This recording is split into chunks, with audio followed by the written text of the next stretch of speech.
Hale, Port St. Joe, Rise and shine, campers. It's a brand new day. What a lovely morning. Good morning, starshine. You seem happy this morning. Morning, everybody. Thanks for coming in early. The Coach James Hale Show is live and local. Live from the J. Michael Studio. 104.3 ESPN Northwest Florida. Hot tub! Hot tub! I'm full of water! I say hot tub! Friday! Hey! Hot tub! Gonna get you hot tub! I'm gonna make it wet! Need a hot tub today. Hot tub! Rubber tub and hot tub! One of these days, I'm going to move to Florida. Take it hot tub! Yeah! Will you make me sweat? Yeah! Chili in the hot tub! Yeah! Will you make me wet? Yeah! Well! And well, Brian Haddad sitting in once again for Coach James Hale on a much-needed vacation. Again? Jim rolling his eyes over He has to have a vacation from his vacation. but Coach Hale will be back on Monday, we think. But no, he should be back on Monday. I'm joined by the Friday favorites here, Coach Jim Brandt. How are we this morning? I'm doing good. And Mr. Max Fit himself, Jason Kovaleski. Hey, how's it going? The Buckeye Boys. That's right. That's right. We actually have some Buckeye news we got to get into today. A couple of neat pieces of news out there. Yeah. We got a great show lined up for you today on Friday. Thank goodness the weather is better. Yesterday was a little bit sketchy, and it was Rainy. I mean, everybody's got to be patient on the roads, and we had a couple incidents out there yesterday, but hopefully it wasn't too bad. But again, now it's just cold. Right. Can we talk about roads for a second now? Sure. This is going to Where are we going? work into... Get off my lawn coming up. Work into what Wildcat always goes to, coming down 390 every day. Oh, don't get me started on 390. They built the pyramids of Egypt in less time. They built the Golden Gate Bridge in less time. They built a tunnel through the Appalachian Mountains by hand. What? This is my segment, okay? This is right. I saw not online, it was on TV. I don't even know what I was watching. They built the Panama Canal in 10 years. Oh. Guys, I'm talking the Panama Canal, which connected two oceans, all right, in 10 years. Now, how long has it been for the people around for 390? It's been since before 390 years. Yeah. I mean, it's been... It ain't just 390. Have you drove on any of our roads? Yeah. That's true. Back They beach, have front humps beach. in the middle from the tire wear outs. That is true. That's crazy. Hurricane Michael was what, 2018? Yeah. And it was before 2018? They started construction That's before 6 years then. ago. We got close to $1 billion in funding for that. Like, when are these roads ever going to get done? The Panama Canal in 10 years. I do not know what the holdup is. I've heard all kinds of excuses.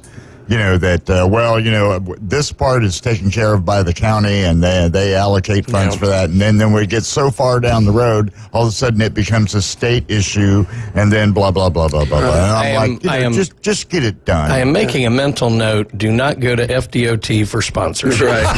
Yeah. But seriously, it's crazy. I get it. I get it. Jim, Trust for me, I taking get my it. side. Thank you. Well, outside of traffic concerns, we've got a great show lined up today. In the next segment, we're going to talk to Bozeman baseball head coach Jeff Patton. Nice. Obviously, baseball getting going. We've been talking to the coaches all week, and Bozeman got a win last night. So we're going to talk to Coach Patton about that. We've got our FSU update at 7:45, sponsored by Newbies.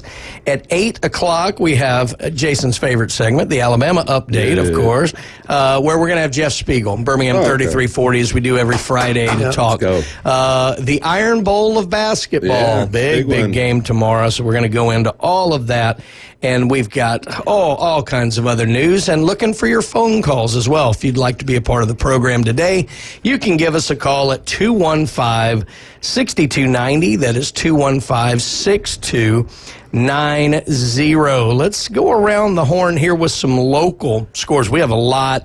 It's that time of year, guys, where winter sports are ending, spring sports are starting. Yesterday, we gave a lot of guys' basketball scores. Wasn't as good for our area, unfortunately, in the regional quarters. But the ladies kind of took up the slack last night. We had a lot of great results, so let's get right into that. Regional quarterfinal games. The Rutherford Lady Rams get the win over Bradford, 44-32. Nice. So congrats to them. Congratulations. Moving on, also, a regional quarterfinal game. South Walton gets past FSU 44-42. Tight ball game there. Step up in competition there. Yeah, no doubt. And then in another regional quarterfinal, Niceville 46, Milton 28. We're claiming Niceville. They're closer to us than Milton. So the thing here is we claim them. That's right. That's right. Now, some other, the districts or regions that are smaller, regional semifinal games already here from here on out. Holmes County gets past Graceville 64-30. It was Jay over Paxton 59-45. Bluntstown pouring it on Port St. Joe, big rivalry game. Boy, it was 60-18. Wow. So the Bluntstown Lady Tigers moving on there. Malone over Franklin 55-26. And this one, it makes me laugh internally. San Jose Prep. Seems like they traveled a long way. Yeah. San Jose Prep, exactly 67. Rocky Bayou, 27. So those are all regional semifinals. The guys will play again tonight. The girls will play again on If you've ever been Saturday. to a high school Final Four, it's one of the funnest of all the tournaments because you get to see every single team in a Final 4-day period. I mean, a lot of talent. I mean, the games are intense. It's fun. I mean, there's the lake, I forget what the Civic Center down there is, but it's really nice setup. And I just have so much fun when we go. We used to go down there as coaches and just hang out and see the players. It's really fun. Yeah.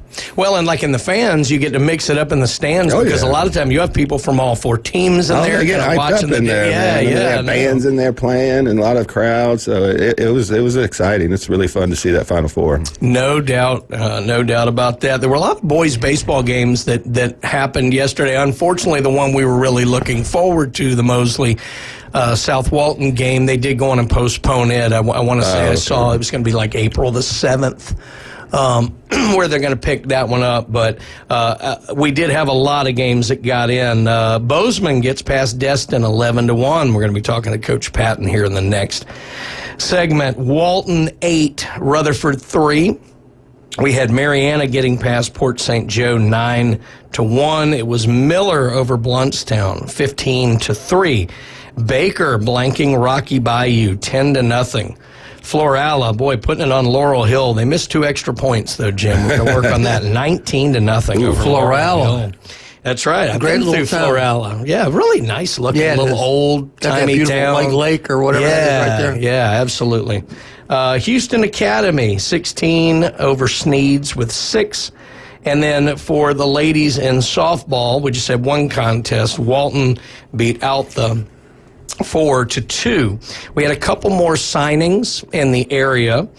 With Jacoby Smith, a defensive tackle for Bay High School, has signed with Reinhardt University, an NAIA school in Georgia. So congrats to congratulations to Jacoby Smith there. And then Jasmine Miles from Freeport has signed to play volleyball at Gulf Coast State College. She's actually a multi-sport athlete and has scored over 1,000 points as a basketball player for Freeport. So that'll tell you how good a volleyball player she is if she's going to play volleyball. That so translates really well to volleyball. Absolutely right. So congratulations. I think we had like 8 signings on Wednesday. We had 2 more yesterday. So, it just goes to show that, if you really, have a talent and you get out and you work on it and express it and go to Max Fit and, get the right products and things like that, you have the ability to move on to the next level. And that kind of dovetails to something I want to talk to both of you guys about, Jim having coached and Jason obviously having coached and been involved in not just making people in general healthier, but athletes certainly perform better.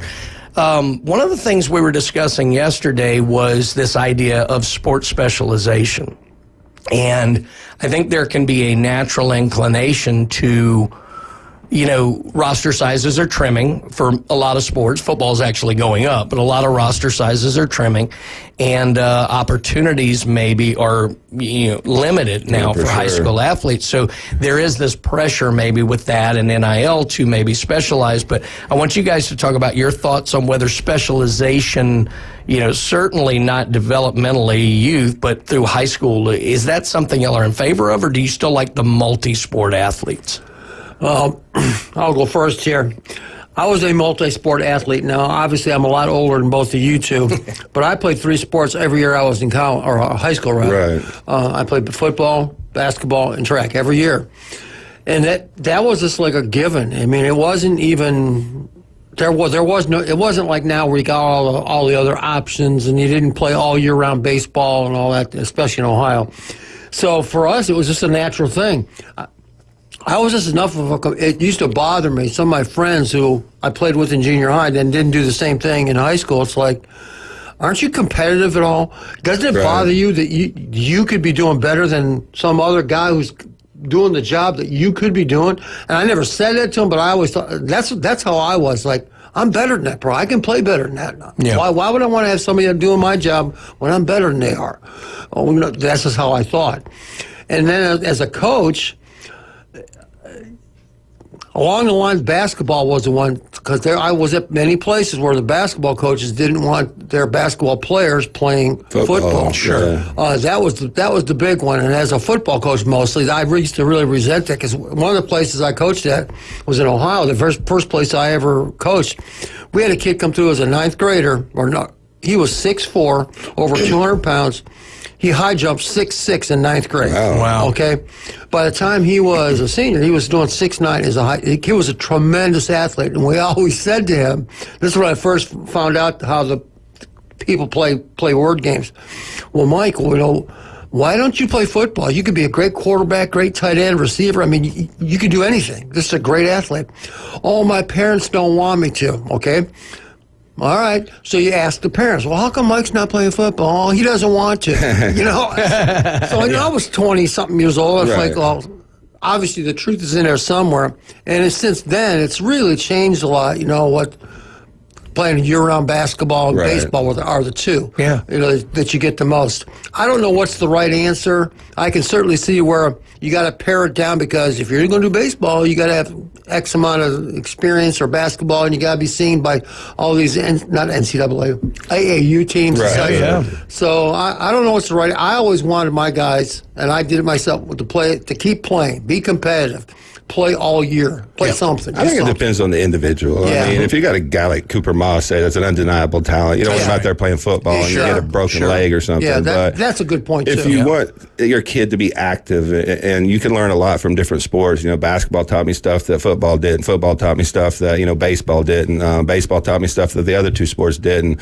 But when you get to a certain level, I think it is good to maybe concentrate on what you're good at if you plan on going to the next level. Now, if you're out there just wanting to have fun, just stay active, I think you should play as many sports as possible, be involved with your school as much as possible, because there's just things that you're never going to get back later in life, and you're going to regret it later in life if you go, I didn't play football, but I could have. We could have went in this. We could have won this game. So I just really think it depends on the individual. And I think with all the money involved and some of these higher end athletes, that maybe specialization isn't the worst thing in the world. I'm glad you said that about like a Cooper Moss, because a lot of people don't know LeBron James was a tremendous football player in high school, and he got to that point, like after his sophomore year, it was like, why am I doing this? I mean, I'm going to make $1 bazillion. No, obviously nobody knew what level he would be, but he knew that's where his career was, and he stopped playing. But he was a tremendous The funny player. thing is, he could have been the number 1 overall player in the country in football. But he was the best player on the planet at that time. He was like 6'5" wide receiver in like ninth grade. There's a great story. Joe Mauer, who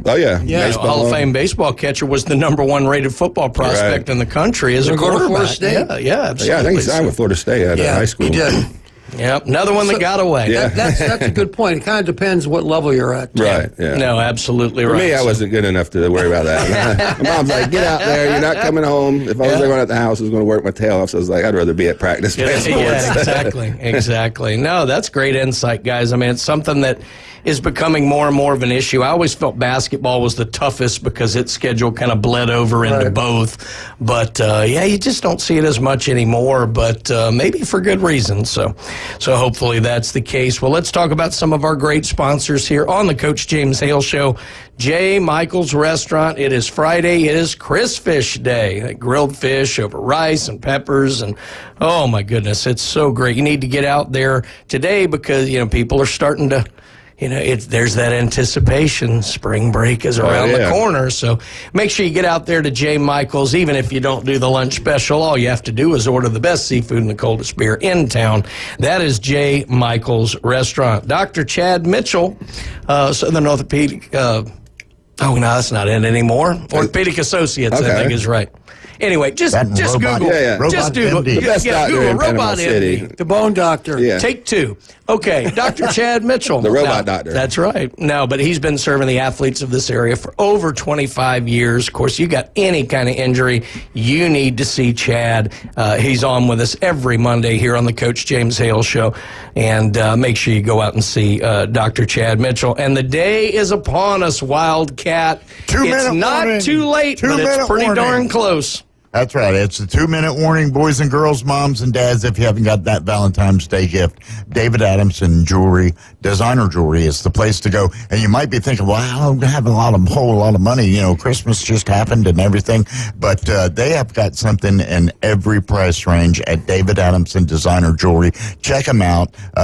Ladies, you're going to love it. Guys, you're going to love it. So go out there, Highway 77 in Lynn Haven, David Adamson Designer Jewelry. And when we come back, we're going to talk to Coach Jeff Patton of the Bozeman Bucks. You are listening to the Coach James Hale Show right here on ESPN Northwest Florida.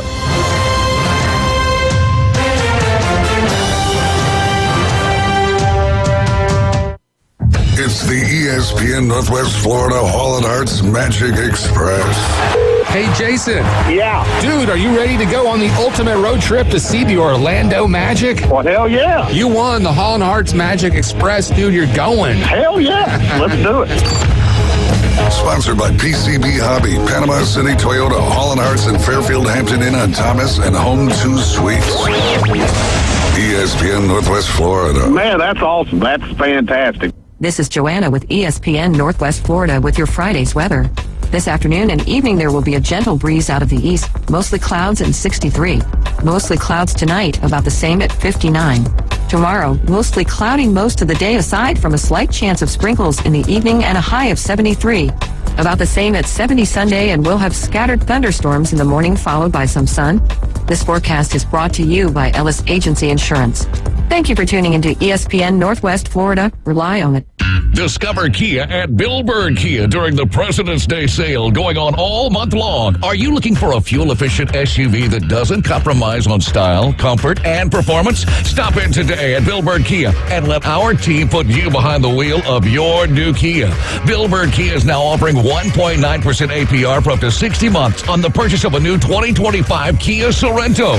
Billburn Kia is the home of that 20-year, 200,000-mile warranty. Stop by and see us today at 2435 East 15th Street or anytime at BillBurnKiaPanamaCity.com. We'll treat you like family and give you the peace of mind you can trust. Offer from Kia Finance America for the purchase of a new 2025 Kia Sorento with $1,748 per month per $1,000 financed in 60 months. Qualities limited, cannot be combined with other finance offers. Not available on balloon financing. The 20-year, 200,000-mile warranty is a Billburn Kia warranty. See dealer for complete details. Offer for well-qualified buyers. Must take delivery from dealer stock through 3/3/25. Now back to the most dangerous radio show in the Gulf Coast. Coach James Hale. He's so dangerous. He doesn't even check his eggs at the grocery store. Danger's my middle name. I'm bad to the bone, honey. 2 tickets to the gun show. We're live from the J. Michaels studio on ESPN Northwest Florida. Oh, you spoil me with this one. I love it. And look, the Buckeye boys love this too, because, you know, back up in Ohio. That's a great song. I miss Rush, but nonetheless, we got sports to talk about here. And we are joined by the local legend himself, Coach Jeff Patton of the Bozeman Bucks, and AD and everything else. I mean, Patton does everything. Oh, absolutely. Up there. So, Coach, how are we doing on this fine Friday morning? Man, I'm doing really, really well, guys. How are y'all? We're doing great. It's baseball season. I always say the 4 best words in the English language are pitchers and catchers report. So it's a great time to be going here. Got a nice win last night over Destin. Talk a little bit about that and kind of getting the season off to a start here. Yeah, we played Destin last night.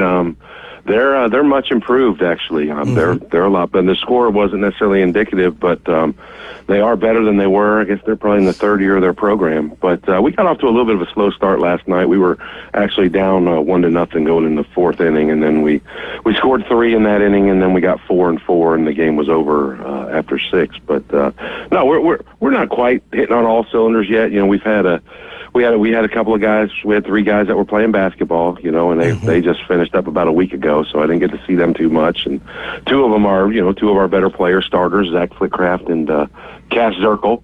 So we're just kind of getting them acclimated. And you guys have all, been around baseball before. It's one thing to get a few swings in practice. It's another thing with live pitching. So those guys are starting to get their feet wet right now. But we played at Chipley on Tuesday, and we went over there and beat them, I think 12-5. And we got it going pretty well. We swung the bats pretty good there at the end. We were a little sloppy at the end. Kind of let them kind of creep back in just a little bit, but those guys won a state championship 2 years ago. So they're well coached. Andy Compton does a good job of those guys, and they've got a frontline starter. But we play pretty well. We're pretty deep. Our pitching is pretty deep. We may not have that one shutdown ace guy like we had in Trey Power last year, but we feel like we got 4, 5, 6 guys that we can run out there. So we can really run. And we swing the bats. We're not close to a finished product yet. We had the preseason classic last week, and we were honestly not very good at all. We were pretty bad. We lost 2 games, but it's a preseason, working out the kinks. Throwing starters, limited innings, and but we'll get this thing corrected. But we're off to a 2-0 start, and we got 4 games next week. All right, Jeff. I teased you last year at the end of the year when you had your dirty 13. I'm ready for this question. I'm ready for it. Now, give us a update. Are you still down to 13 players? You got a full roster? Tell us what you got. It's pretty full. We've got 15, nice. And then we've got one young man who's kind of splitting time between the JV and the varsity. He's a catcher, and he's kind of our emergency catcher. So whenever there's not a JV game, Sawyer Purdy, he's the brother of Austin Purdy, who was our starting catcher last year. He'll be with us. So we got 15 to 16 guys. So yeah, it's a few more pitches in batting practice, but it's good to have the numbers. Now you guys moved up in classification this year, also, didn't you? Yeah, we did. We're in 2A. Okay. It's so weird the way the FHSA does it, because there's probably like basketball and volleyball and some other sports are 3A, and then us football and softball are 2A. It's just where we're at with our numbers. We're like 750 to 800 kids, right? And we're kind of in FHSA purgatory, because if we're in 3A, we're competing against schools that got up to 1,200, 1,300 kids, right? But if we're in 2A, we're competing against, Pensacola Catholic, and then, all the Jacksonville private schools, Bowles and Trinity Christian, Providence, Episcopal, Bishop Snyder. So yeah, we're in a little bit of, as a school as a whole, not just everybody, but our region and district's going to be pretty difficult. But I like this team. Nobody feels sorry for us. Especially the guys in 1A. They don't care. They're just glad we're gone. They're happy for you. Yeah. So, real happy. Who specifically is in your district, Jeff? We got Pensacola Catholic, we got Mariana, and we got Freeport. Okay. But by the way, congratulations to you on your ability to turn a phrase, because weird is the nicest thing I've ever heard as an adjective describing FHSA policy. You're being kind. Yes. Well, it's Valentine's Day. Yeah, there you go. Well, speaking of that, there's some new rules kind of related to the playoffs with playoffs, with the 2 out of 3, and you were just kind of talking about you may not have that lockdown ace, but you've got a little bit of depth in your arms. How do you see that playing out going forward, and are you a fan of the change to the playoff scenario? I do not know that. I'm absolutely a fan of it, just simply because baseball is a game that's supposed to be played in series. That's right. We've had a lot of success in the past, obviously with the single elimination, but there's been a couple of years where, in a one-game situation, we felt like we had the better team. Maybe we got knocked out in the region final, where we felt like if we played a 3-game series, we'd have been in a lot better shape. But that's the way it goes. The issue we're going to have, honestly, is getting in. Getting into play. If we get in the playoffs, I like a 3-game series. No matter who we match up over there in Jacksonville or Pensacola or wherever. But it's going to be a little more difficult getting in. You've got the district champions obviously get in, the next 4 highest seeds. Just to kind of give a little bit of perspective, last year I think we were 24-2 coming out of the district tournament, and in this same group of people last year, we'd have been the 4 seed. So, so that kind of tells you kind of what we're up against. If we want to have the season we're capable of having, and and not have it all come down to a one-game situation against Pensacola Catholic or something like that at the end of the year. You know, we'd like to have a season where we're going to be in the playoffs no matter what happens in the district tournament, but that's not guaranteed to us or anybody else, really. So those of us we're just going to play the season, see how it goes. So those of us that really don't know what the rule change was, I know we're talking about 3-game series. When does that start? What was the exact change that they made? Yeah, so what they did, essentially what they did for baseball is they moved our season up a week. So we started like the second week in January, where usually we start Martin Luther King Day or the next day, and then they moved our season up a week. So our preseason classic was the first week of February, where usually it's the second. And they cut a week out of our season. Yeah. So instead of us playing 25 games in 10 weeks, we're playing 25 games in 9 weeks, which isn't the end of the world. This means you're playing a couple more 3-game weeks. But then we're playing the district tournament in the middle of April, and then the 3-game playoffs start. Okay. So whoever's in the playoffs, they're going to do it. Whoever the higher seed is will play on Monday and Tuesday at the higher seed. And then if a third game is necessary, you'll travel on Thursday back to the second seed. Jeff, this may be a little premature with this being the start of the season, but if you were to make everything happens and everything falls right for you, is the state championship still in Fort Myers again? Still in Fort Myers, and the Final Four is still single elimination. The only thing they moved to best of 3 is the 3 rounds of the region playoffs. Yeah. So that is a difference. So that makes no sense to me. It's a little convoluted, but I think they were trying to get in the right direction, and I think the baseball coaches around the state, they were really trying to get 3 more games where we could play 28 games. Yeah. And they really wanted this best of 3 playoffs. So I think the state, they weren't going to give it all to us, so they gave us the best of 3. Personal preference, would you rather have the 3-game series at the end? Because personally, I think the Final Four should be a 3-game series, because to me, I mean, that's where the best teams are. That's where you really want to see depth and the overall, talent of the entire roster. Would that make more sense to you in the future? I don't see why they couldn't make the Final Four, like, you got your 4 teams and make it a double elimination, and you'd just be there 3 days instead of 2. You could set it up where you could play the games, play the games on one day and then the other games on another day, and then have the state championship game on the third day. You just be adding one more day over there, and they've added like 3 days to each playoff round. So hopefully they can fine tune this a little bit in the future. Yeah, and talking to all the coaches this week, the 2 things that have come through: number 1, about the compressed schedule and that causing a little bit of havoc, and then 2, it sounded like the coaches got about half of what they wanted this year in the voting. Yeah. So pretty much for the most part. Everybody's got mixed opinions on it, but baseball, you should play. And the problem with Florida sometimes, and especially with these rankings, we've got some kids. Every game is so important, because it's not just how you played against your district opponents. It's what you do the whole season. So sometimes you got some kids you'd like to maybe throw out there to develop, but you don't have that luxury, because you can't throw a kid out there, and if he has a rough time and you lose a game, it's almost it's kind of like it's the end of the world now, because every game matters so much, because everybody's fighting to get in the playoffs and have a high enough ranking. So sometimes those are some things that I think the state needs to consider. Especially in baseball, you can lose a baseball game. People lose baseball games all the time. One team might be throwing their better pitcher, another guy's throwing their other pitcher. To me, the thing about baseball where it's so different is you don't put your best team on the field every day in baseball. That's right. Everywhere else, you're playing your best guys every game. Your best pitcher is not pitching every day in baseball. So these matchups can be a little bit crazy. So I think that's where we're hurting the kids a little bit, is every game is so cutthroat now that you have to win it. It's hard to get some other guys in that you might want to get in that maybe deserve some playing time because they work their tails off, and everybody's a part of the team. But those are some obstacles that the coaches in the state of Florida have to deal with, I think, in baseball. You say you have 4 games next week. Did they adjust pitch counting restrictions or anything like that? Because that seems like a lot of games for a pitching staff, especially if you only have 15 players on your team. Yeah, it does, and especially early in the year. But where we got stuck was this.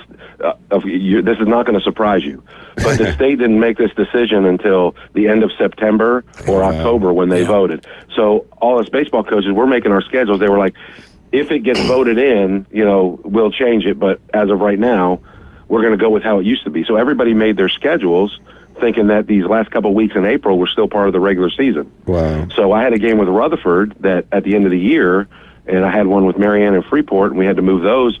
And that Rutherford game, we had to play it on this Monday, or I was going to lose that game. Yeah. So we said we'll just put it on that Monday, where I already had those Wednesday, Thursday, Friday game already scheduled. So that's how we got kind of stuck with this 4-game week. It's not ideal, but this year for us, because we do have some pitching depth, I feel like we'll probably be okay because whoever we kind of pitch on Monday, we probably won't throw them we'll probably throw a few guys. We can probably bring them back on Friday. Oh, cool. Well, Coach, always love talking with you and looking forward to another great baseball season, and we'll be speaking with you every Friday. So by then, you'll just have, another 3 games under your belt or so. So good luck with that, and we'll talk to you next week. I appreciate it, guys. I'll be sure to let Jim know if I had anybody else in the roster. Thanks, Coach. Good luck on the season. Appreciate it, fellas. That's the great Coach Pat and the Bozeman Bucks, and the Dirty 15 now, we'll just call it. But, great start to the season, though. Absolutely, 2-0, and he's right. Look, I remember seeing him last year against Arnold. I said, he's got 13 guys. Yeah. I was like, where's the rest of his players? And 13 of them are really good. Yeah, they beat but Arnold. listen They were to really good. this week. They got Rutherford, South Walton, who's as good as anybody, Mariana and Bay this week, and then the following week they just pick up Arnold and Freeport and Mosley. So South Walton's one of those ones you circle on your calendar as a player. Oh, yeah. That's No one you doubt. look forward to. Bay County Pride. Yeah. There we go. Plus Well, they got no, they the- can hear us over there. Good luck. We got love for them, too. They got some tremendous players. The kid that played third base for them that's going to Auburn is a phenomenal Oh, my talent. God. Yeah, it's going to be something watching. There's a lot of local talent this year we're going to be hearing about for a long time. Arnold, Mosley, Bozeman. Oh, yeah. Bay High's coming back. Rutherford's working themselves back into, a program. So baseball's always been tremendous in Bay County. So Absolutely excited right. to see some games this year. Another thing that's tremendous in Bay County is the brand new local 115 down there in downtown Panama City. The Vandergriffs, anything they touch just turns to gold, and they got a great thing down there. And it's an oyster bar with a sports theme and a healthier option. I know that, Jason, you like that. I eat any of that. Not enough. Not people like me, just burying fried food. Of course, I'm good for your business after that. So, Yeah. but the local 115, great place, now open down there. I look forward to getting out there this weekend and having a great time down there. You need to do so as well. Chuck Tucker, South Oak Title and Closing. You got any kind of issues with your real estate closings, make sure you deal with the person that all of the top realtors in this area use, and that is Chuck Tucker with South Oak Title and Closing. When we get back, we're going to bounce around the sports news. We have some Ohio State themed news, so be ready, Michigan Eddie. It's coming up next. Coach James Hale Show, ESPN Northwest Florida.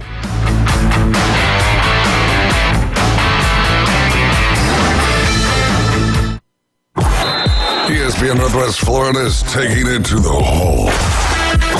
Your home for the most live college basketball in the Gulf Coast. The ACC, SEC, and the biggest games in the country. Plus the official station of March Madness. The Panhandle's destination for live play-by-play. Hear every slam dunk in ultra-high fidelity right here.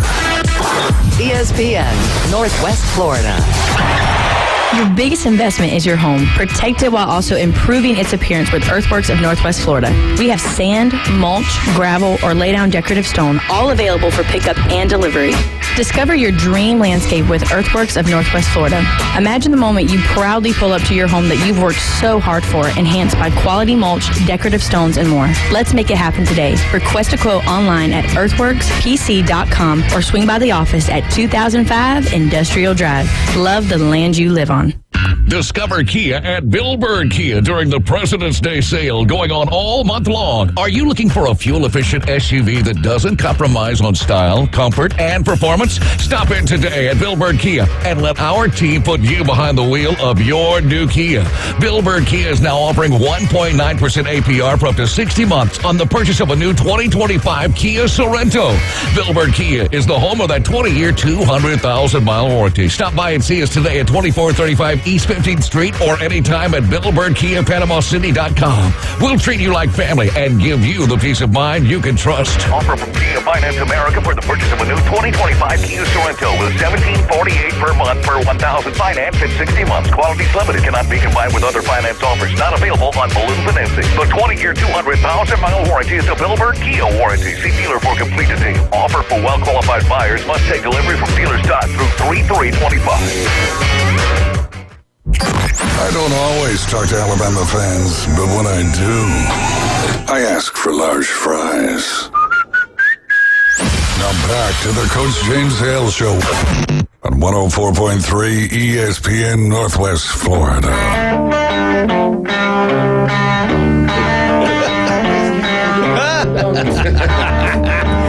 And welcome back to the Coach James Hale Show. Again, we got to figure out a way to, well, maybe we shouldn't broadcast what we talk about in between the segments. No, we have a good time. No. Yeah. There are laws against that. I thought Musk was getting rid of those for us. Well, until he does. Yeah, there we go. So I did want to just kind of bounce around the world here of sports news, and we actually had a couple of things that stuck out to me that were Ohio State themed anyway. So let me get the first one out of the way here. We'll make our little nudge into politics just slightly, but for a good reason today. Yeah. It's not unheard of for football coaches to end up in, positions of political gain. I mean, Tom Osborne was a congressman. Tommy Tuberville, current senator. But I was glad to hear this. The current lieutenant governor of the great state of Ohio is Jim Tressel. Yeah. Jim Tressel, former Ohio State, Youngstown State football coach. Of course, you know him personally. Yes, I do. mean, he's one of those guys, and I don't want to get, too much into this because, the NCAA rules are what they are, but he was one of those guys I always felt like got treated really harshly. Because there are people who bend the rules ridiculously and get slaps on the wrist. And then there are situations like the Ohio State thing, which I always thought was way overblown. But it was such a personal hit on Tressel that I never felt was warranted. He seems to me, and Jim, correct me if I'm wrong, or Jason, he seems to me to be one of the genuine good people that you actually want in politics. Absolutely. And I've said this before, you'll never hear me say anything bad about Jim Tressel. I mean, I don't think you hear any Ohio State fan that knows who he is and where he came from. And I don't want to get into all that stuff, but he's just a great guy. And the thing I really got to laugh about, we talked about this before the show, Jim Tressel, if you don't know him, on a good day, standing on concrete with his spikes on, might be 5'9", okay? Maybe. He's not a very big, tall guy. And I didn't know, because I've been gone from Ohio forever, and the governor of Ohio, Mike DeWine, comes up to like Tressel's eyebrow, or like bottom of his nose. He's got like Glenn Manley. He's like 5'4". Right. It's like, oh my God, the governor of Ohio is like 5'4". So they raised the average height of the governor's office. The height went there up you a go. little bit. So I got a good laugh out of that. Yeah, I'm not surprised at all, because for those who didn't follow what happened to him after he all that nonsense happened, he went to the Colts for a year or two as like an advisor. Mm-hmm. And then he was at Akron in athletic administration for a while. And then for like 6, 7, 8 years, he was the president of Youngstown State University. Yeah. I mean, he was the president, charged the whole thing. And they always said he was the senator because he used to wear his little sweater vest and tie on the side. I always call him the senator, kind of jokingly, but he's 72 years old. I don't know how much of a career he's really going to have in politics per se, but you'll never find a better person than Jim Tressel. He's awesome. I just thought the whole, infractions thing was weird from the beginning. I mean, if you looked at it, they were trading their own memorabilia for tattoos and stuff, which was hardly a big crime back then when we knew what other schools were doing. Sure. I mean, and Tressel was in it for the right reason. He was there to develop young men. I mean, he wasn't the win-at-all-cost type of coach that you would expect. We lost a lot of recruits at that time. We weren't like the Urban Meyer, Ryan Day machine that we were back then. Now, he got some recruits, but it was mainly the kids from Ohio. He built that roster from Ohio. It was different for sure. And it really rubbed people the wrong way. That's when I think a lot of Ohio State fans and Big Ten fans started really hating ESPN. Not to say we hate them now, but I mean, that's when the angst started. That's when the angst with Kirk Herbstreit started. It made no sense. He actually got, weirder to me, he actually got a 5-year show cause in the NFL where he couldn't coach for 5 years in the NFL. And I'm like, did he kill somebody's cat? Did he sleep with somebody's wife in the NCAA? Because it didn't really match what was going on. And I just thought that was really kind of off-putting to me. And for us that know him and been around the program, he was just an honest and great guy. I've never been to one of his camps.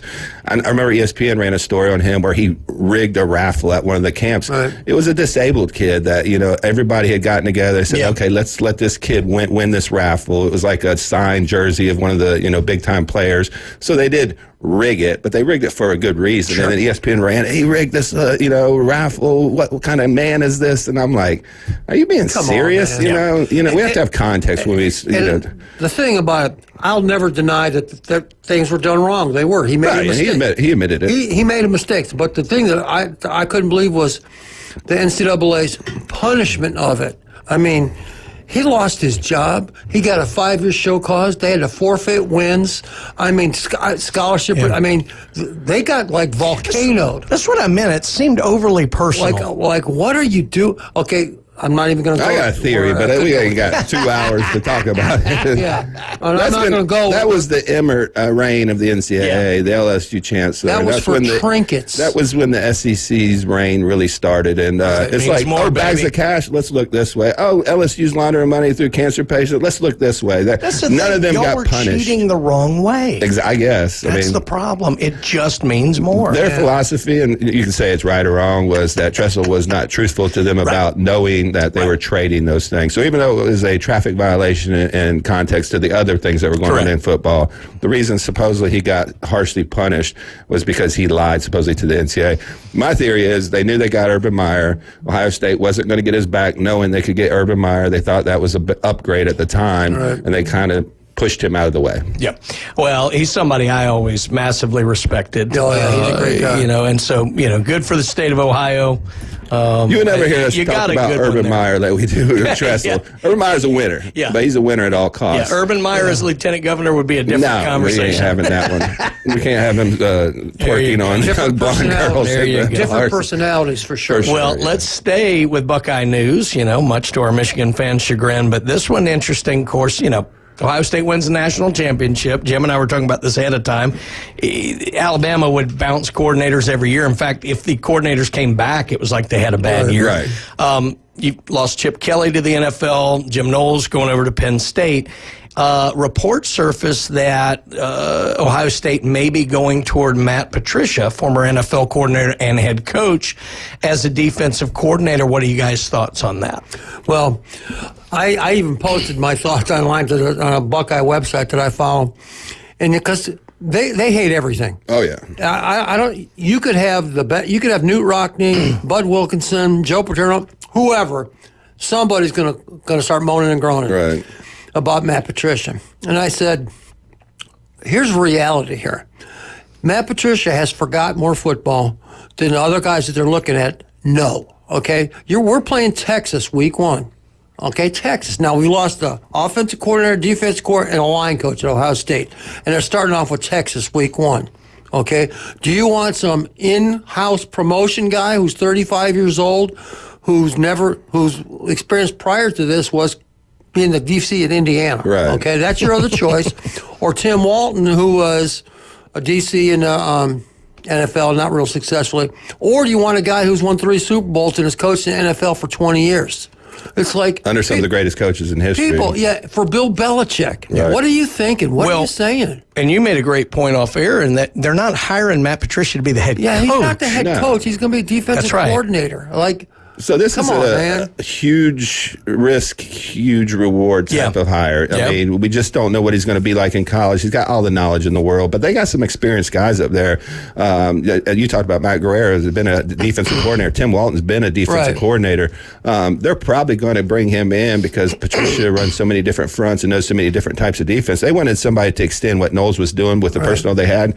You're going to utilize Caleb Downs. You're going to utilize some of the guys that they're going to bring back, Styles. So I think it's a good hire because, with the talent he's going to be able to work with and the guys they have on staff that are hugely experienced, that they could have promoted to defensive coordinator, and we probably wouldn't have missed too much of a beat there. I think it's a good hire to have somebody come in, mentor those guys a little bit. I think they're going to be probably upgraded in the next 2-3 years. I don't expect him to be here long. No. I expect him to be in the NFL in another 2 to 3 years. But you saw Saban do this with like Lane Kiffin, Sarkisian. They bring in some big-time names that are really good, experienced coaches, be there 2 years, help them win a national championship, then they're back off to their either NFL or head coaching job. But that's what I see. I see it as a good hire, but it's kind of that wait and see to see how he's going to do in college. No, trust but verify. Right. And I really think, you'd never get, this is my opinion, Brian Day to admit it, but I think the fact that they're starting off with Texas has a lot to do with this. Yeah. He didn't want some guy cutting his teeth against Texas. Yeah. And a lot of people were kind of moaning about, promoting Brian Hartline. If you did not promote Brian Hartline this time, you were going to lose him. Yep. And you're going to lose Jeremiah Smith, Chris Olave, Garrett Wilson. I mean, you're going to lose the heart and soul of what's made Ohio State over the last 5 to 10 years. So they had to make that move. Plus, let's be honest, Ryan Day's the offensive coordinator. He's not going to be calling the plays. If he needs to, he can step in. So that's a different dynamic for me. No, I agree. But losing Chip Kelly is going to be the bigger loss. He was phenomenal this last year. If we needed to put another button on the respect Jim Tressel has earned, I got this from Mike McMullen, and he goes, from a Go Blue fan, they treated Jim Tressel horribly, not deserved. I agree. And I get that from a lot of Michigan fans. Yep. Michigan Eddie talks about that, and because they're seeing it a little bit with Harbaugh. Not that I'm saying that it's the same thing, but the way they treated Harbaugh the first time around with the buying the kid the lunch and stuff was very similar. So. But, they were also stealing signs. Well, speaking about buying lunch, y'all can buy me lunch at El Rodeo Tequila. Mark, how you like that for a segue, Joe? Ooh, that was good. The best Mexican on Panama City Beach, down there on Thomas Drive, across from the Navy base. They've got drink specials, lunch specials, TVs everywhere. You will absolutely love it. Go down to El Rodeo Tequila today. Dr. John Ward, skin cancer is a killer. 1 in 5 will develop it in their lifetime. If you see something that doesn't look right, you need to get out and see the folks at Dermatology Specialists and Dr. John Ward. If you're listening to us right now, there is an office near you with 8 area locations. Do not become a statistic. Go see Dr. John Ward. And then, Jason, I want you to talk to us a little bit about MaxFit Sports Nutrition. Yeah, we got our free sample bar. We just got some new pre-workouts in, so those have been going really well. So if you take pre-workouts, come down, grab you a free sample. We have our multivitamins by Sport Formula. So one thing about multivitamins, if it's not a live raw powder, it's not going to have any effect on your body. So a lot of these Centrum tablets and stuff like that are just infused with vitamins. They're really not doing anything for you. So if you want to come down, grab a free sample of our Sport Formula multivitamins. You can try them out for a couple of days, see how you feel on them, because they do really have a different feel to them. We also have our organic greens. If you're not eating enough fruits and vegetables, especially if you have some digestive issues, those are really good. And we have one of my favorite products down there is called Good Morning. If you have any type of bloating, gut discomfort, it's got apple cider vinegar, aloe vera, lemon juice, glutamine, everything to kind of detoxify your gut and take that bloating acidicness out, but it tastes really good. One thing I hate about apple cider vinegar is the taste. I tell everybody the reason apple cider vinegar works is because when you taste it, your body goes into shock and it kills all the bacteria. But it does taste really good. So, and we have a free sample bar. So if you want to come down, try out our products, you can try out our proteins, pre-workouts, amino acids, some of our vitamins for free before you buy it. That way you don't buy something that you don't need. We're located on 23rd Street in the Del Coronado Village and in Pier Park North next to Dick's Sporting Goods. And get out to MaxFit today. When we come back, FSU. You are listening to The James Hale Show, ESPN Northwest Florida.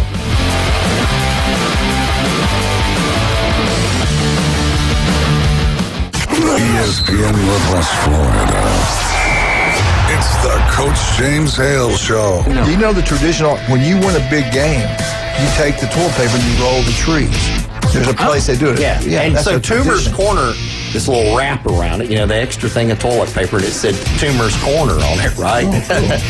You know what I use that for? To go to the bathroom.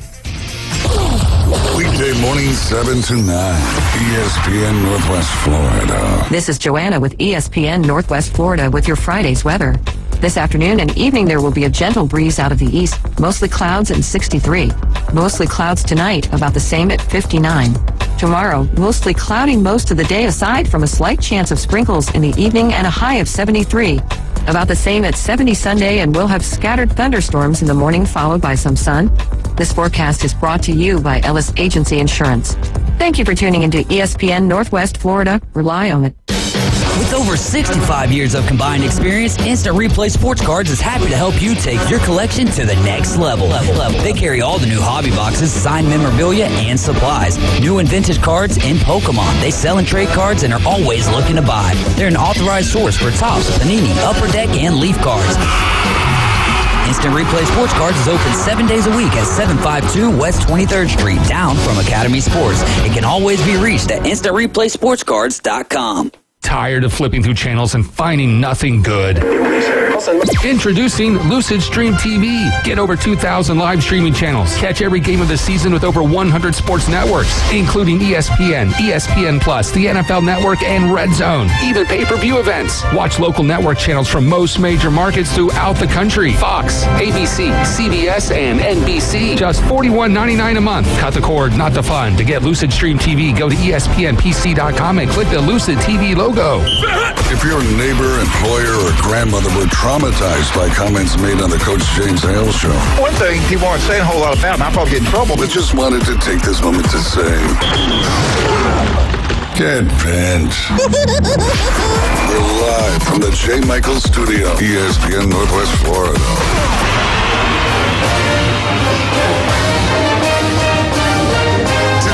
Florida State, Florida State, Florida State. FSU update brought to you by Newbies and the 4. That's right, 4 Newbies properties around town. It's hard to hit them all in one night. Glenn Manley can do it. The rest of us are just examiners, you know. Well, you only remember 2 of them. Right.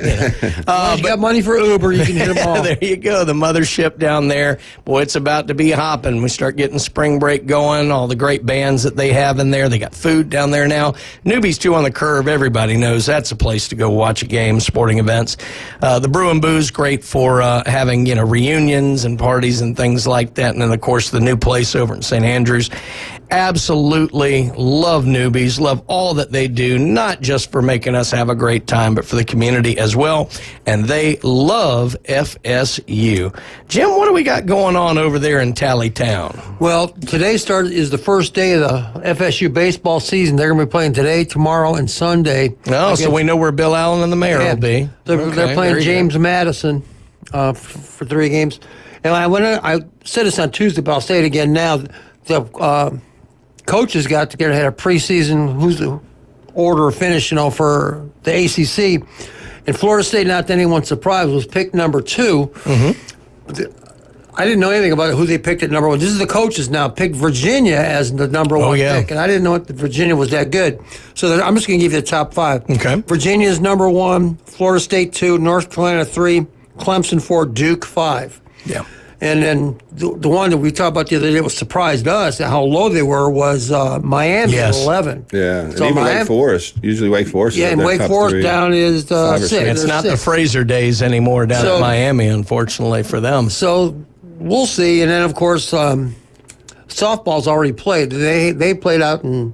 I can't remember. Yeah, they were. I can't remember from the other day. They were out in I think Arizona or New Mexico or something like that. And, some exotic port of call. Yeah, I believe they lost the first one, maybe Oklahoma State or somebody. Yeah, they always play a tough schedule. Then they played pretty well after that one. But, they're always going to be good. They've been very good for a long time.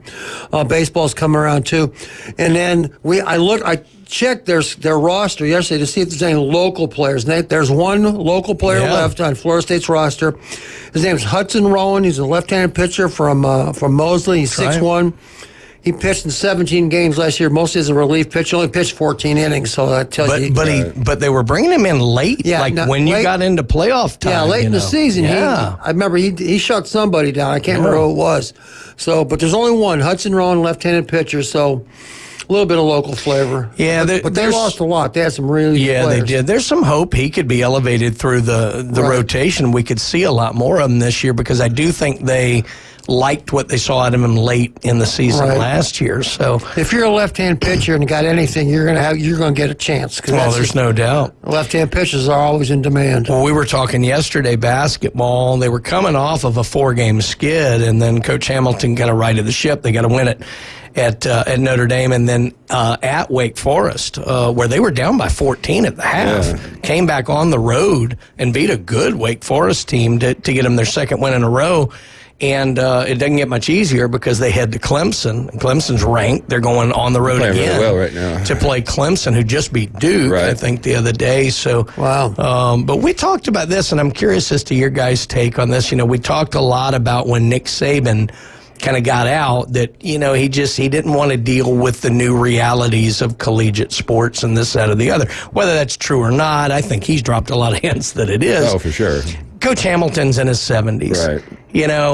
He had a team that I think could have won it all in 2020. I mean, the world blew up, obviously. It's what happened. But since then, it's been a little bit tougher going. You've got the guys bouncing in and out in the transfer portal. You've got NIL. You got 4 guys who were scrubs. I'm sorry. They're better than me, but they were scrubs. And they're suing him, saying he promised them all this money. Tells you everything you need to know. If you're Coach Hamilton, obviously he's announced he's stepping away at the end of the season. How much of it do you think is age, and how much of it do you think is the fact that you're not developing young people anymore?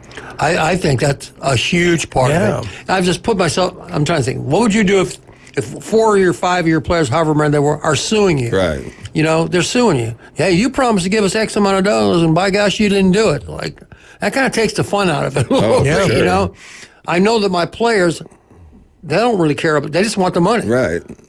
Same thing as Larinaga at Miami. Yeah. Same exact thing. It's like, I think it's a huge part of it. That's probably 75-25. I mean, he could probably coach another 2-3 years if it wasn't for all the stress and all the, lack of having an impact on these kids' lives anymore. Because most guys get into coaching to have an impact to develop young men. Yeah. That's not the case anymore. This is professional sports. You're managing a roster. You're there to win. We're buying you players, and you're paying them. And it just kind of is put off by these old school coaches to have to come in and negotiate with agents and NIL collectives. Because let's be honest, recruiting is not recruiting anymore. It's not about relationships. It's not about facilities. It's not about who you can develop and get to the next level. It's how much can you give me in NIL. That's basically bottom line. And we see it in football all the time. Like signing day, I didn't even pay attention to it. 5 years ago, I was looking at my computer every 10 minutes, seeing who could sign, who's, fax machine got stuck, and who's going to, wait another day to come in. And now it's like, until the last NIL offers in, you really don't know where these kids are going. I mean, it's almost like professional sports and I'm not blaming this on LeBron. When LeBron moved from Cleveland to Miami, and you really don't have these attachments to the teams anymore,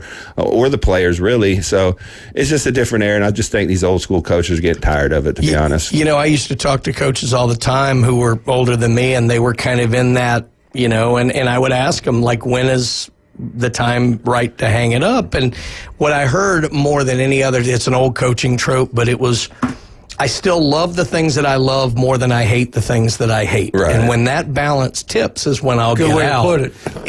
And that's what I feel like a lot of these old school coaches they're having to come to. Obviously, a guy like Kirby, he's a little younger, but he's in the middle of it. I think he still loves what he loves more than, I think he hates a lot of what's going on. Well, even he hasn't embraced really the transfer program. That's right. The NIL as much as everybody else. So Dabo certainly has not. So I think the transfer portal hurts more than anything, because if you know these guys are on your roster, you can still develop them. That's and you can say, I have the ability to affect these kids. But with them being able to jump wherever they want, whenever they want, you don't know who's going to be on your roster next year, and that's probably more frustrating to these guys than the kids getting paid, because I think the coaches want the kids to get something. You know what I'm saying? The irony is in the NFL with the rookie deal, you almost have a better chance to develop a player because you have them locked in longer than you do in college, which is insane. That's the biggest problem right now. There's no contracts. There's no nothing. There's no structure at all. So these kids can jump whenever. Yeah. So you have no commitment from them for 3 years, 2 years. You don't know how long they're going to be there. That's why a lot of teams are going away from spring games. They don't want other guys scouting their teams and be like, hey, he's third string. We're going to go get that guy because he probably poaching their players. Right. So they're canceling spring games now. There's a lot of unintended consequences that are going on now that they need to figure out. We really need I don't know, not a GM, but a commissioner or something of that nature that's going to make decisions, the hard decisions on NIL and transfers. I thought about this because that exact point was made yesterday. I thought about this, and the first thought I had was Lane Kiffin will start every guy from his scout team at the spring game just to troll everyone. And probably make him look good. Probably his worst player. Let's get him 200 yards receiving in this game. I never thought of that, but I could see him doing that for sure. Oh, my goodness. Woody went insane because you know how Woody was back in the day with putting screens up around practice and everything. So this would not have been a good era for him. No. He couldn't have survived in the drone era. No. Well, that was great. Well, again, thanks to Newbies for sponsoring our FSU update, as they do here every day on the Coach James Hale Show. Also want to talk about Paparazzi Gourmet Deli. Well, what a great place. 3 restaurants in one, all of them great. Great pizza. What a great thing to do going into watching a big basketball game this weekend that we're going to talk about for the next half hour. But get out to Paparazzi. They've got the deli. They got the bakery. Big John and the crew do the best. Absolutely. They're on Thomas Drive. Get out to Paparazzi.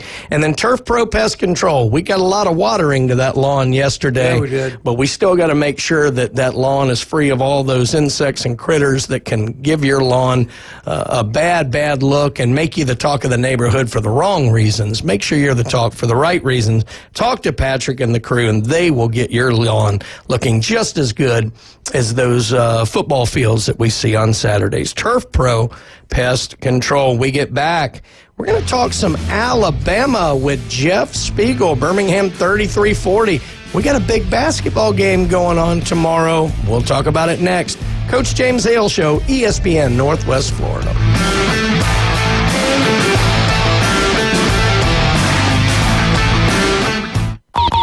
It's the ESPN Northwest Florida Hall and Arts Magic Express. Hey, Sean, you just won the Holland Hearts Magic Express to see the Orlando Magic play at the Kia Center. Oh, my goodness. You're riding the Magic Express for the ultimate road trip. I'm in shock right now. Sponsored by PCB Hobby, Panama City Toyota, Holland Hearts, and Fairfield Hampton Inn on Thomas, and Home 2 Suites. ESPN Northwest Florida. This is Joanna with ESPN Northwest Florida with your Friday's weather. This afternoon and evening there will be a gentle breeze out of the east, mostly clouds at 63. Mostly clouds tonight, about the same at 59. Tomorrow, mostly cloudy most of the day aside from a slight chance of sprinkles in the evening and a high of 73. About the same at 70 Sunday, and we'll have scattered thunderstorms in the morning followed by some sun. This forecast is brought to you by Ellis Agency Insurance. Thank you for tuning into ESPN Northwest Florida. Rely on it. Are you tired of hearing 2 weeks when you call to get your boat worked on? Hey folks, it's Chris Kramer with Kramer Marine and Outdoor, and we'll get you in and back out on the water as quick as possible. We're a full-line Yamaha outboard dealer and Suzuki outboard dealer, and we have master-trained certified mechanics on site. So if it's just an annual service, electronics install, trolling motor install, or all the way up to a full repower, we can take care of you. So stop by and see us in the corner of Frankfurt and 23rd next to Bill Kramer GM, or call us at 850-851-0453. WPLQ Port St. Joe, WGSX Lumen. Powered by Panama City Toyota. ESPN Northwest Florida. Hi folks, I'm Tracy from Tracy's Fine Jewelry. Love is in the air at Tracy's Fine Jewelry, and what better way to celebrate love than with a beautiful piece of jewelry?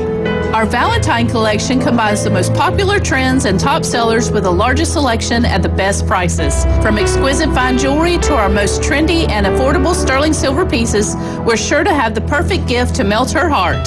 Folks have trusted us for 50 years to make their Valentine sparkle. This year, make it sparkle even more with a gift from Tracy's Fine Jewelry. Put down your natural light. It's time for the Alabama Update. The Alabama Update, weekday mornings at 8. On the Coach James Hale Show at 104.3 ESPN Northwest Florida. Roll Tide! Roll Tide! Jason just choked over there here the whole time. About died. It's that involuntary reaction. Yeah. It's that gag reflex. We did a whole segment on Ohio State today. Alabama Update brought to you by Steverson Air Conditioning and Heating. I got to throw that in there because we get 4 seasons in a day this time of year down here. I think it's going to... a little nipply out there right now. Yeah, it's going to be 70-something tomorrow. I think it's going to be like 20-something next week. So Steverson Air Conditioning and Heating, you're having any kind of issue with your heating and AC unit, make sure you talk to the locals, the ones who know how to get it done. They'll be out there as quick as you can believe, and they will get your system running better than the day that you got it. Steverson Air Conditioning, number 1. Well, let's bring him on the line, our Friday favorite, Jeff Spiegel, Birmingham ABC 3340. Jeff, how are we doing this morning? Good, Rod. How are you? Doing great, doing great. You know, usually on this Coach James Hale show, we're going to talk about, you know, what some 16-year-old said and who he committed to and all this other nonsense. But, Jeff, I heard we got a basketball game in the state going on tomorrow afternoon. What do you think about that? Yeah, this is one of those days where, I go to the people in the news department and I go, the whole day, like every newscast, every story in the newscast needs to be tied to this game because that's what everyone is talking about. That's what everyone cares about. Even the people who don't really follow basketball closely are going, what? Holy cow, number 1 and number 2? Are you kidding me? And they're playing each other? I mean, not just people in this state, but people around the country have a big interest in this game. So, but they never listen to the sports guy, and they just let me stay in my office and do my thing, which is good. But this is a big deal. Sports guys are real famous for hyperbole, but I don't think you could say this is too big. It's right out of Central Casting, isn't it? You've got Alabama, Auburn. You've got the fact that one is number 1 in the AP poll, the other is number 1 in the coaches poll. You've got Nate Oates and Bruce Pearl. You've got both of them had a big name come back, which doesn't happen in basketball anymore with Johanny Broome and with Sears. And I mean, it's tailor-made for this kind of hype. And the thing that amazed me, Jeff, and I was curious, I'm sure you've seen this, it's the first time we've had a 1-versus-2 regular season matchup in SEC history. I had no idea. You're kidding. That's great. With all the great teams we've had in the Kentucky, SEC. Florida. Yeah. I mean, really? Wow. That's so true. Yes, it is. It is. That's fact. And here's another fact. This is the first time Alabama and Auburn have played each other when they were ranked 1-2 in any sport. Wow, I didn't know that. Wow. And you would think, well, football, right? And but no, I mean, this is so big, and College Game Day is going to be here, and Reese Davis is the host of that show. He's an Alabama alum. I'm sure he's probably going to get some, probably going to get a little ribbing about that on the show. But it's two great teams, two teams that have been, just very. Very consistent. I mean, there have been, some hiccups along the way, but they've, but they've been on point, pretty much every night. My hope and prayer is sometimes when you have a game like this, the officials like to make it all about them. Yep. And I hope they let these guys play. Now, it's going to be intense. It's going to be physical. So they're going to have to, rep it to a certain degree. But I hope they let them play. Jeff, before the show, Brian and I were talking about the potential names for instead of Iron Bowl and basketball that doesn't really roll off the tongue. And he was giving me some. Well, he's an Alabama guy, so he knows some of the other. So I'm just curious. From Birmingham, Alabama, are there any other potential names for this matchup besides the Iron Bowl? Because that was using. Yeah, I'm sure you saw Casagrande's article that he put up about it. Oh yeah, I have a friend who's a big Auburn fan, and he goes, "Why do you people call it the Iron Bowl of basketball?" Yeah, and it's just so ridiculous that I hate it when people call it that, and I don't think people have really come up with one. So my suggestion was, we just all those smart people that go to Harvard and Yale, and you know what they call their game? I think they just call it the game. The game, right. Yeah, that's what they call it. I mean, that's not gonna suffice, I'm sure, but I've been racking my brain about that this week too, and I've just been calling it, Super Saturday. Of course, that won't work if they play on a Wednesday, but they're playing on Saturdays this year. Not on give us your choices. All right. Listen up now, Jeff. Jeff, I need you to weigh in on a few. These are from Casagrande's article. Some of the better ones and some of the more interesting ones. So the Red Dirt Road Show, I thought was interesting. We had the Barner Bammer Classic, which, of course, that was a trolling one. The Tip of the Iron, I thought, was interesting. The Dixieland Dispute was one of the better ones I had heard. We had the Black Belt Bash. War Pachyderm was one of the more ridiculous ones, I thought. Well, what did we have here? Alabama. Iron Ball was kind of interesting, I thought. The Copperhead Classic, and the Ore War. So I'm not sure I heard a banger, as they say, in there, but Dixieland Dispute kind of stuck out to me a little bit, so who knows? Yeah, see, I hate all those. I'm glad you said that. I don't. What you said? I read the better ones, trust me. Let's go to the B list and have a laugh.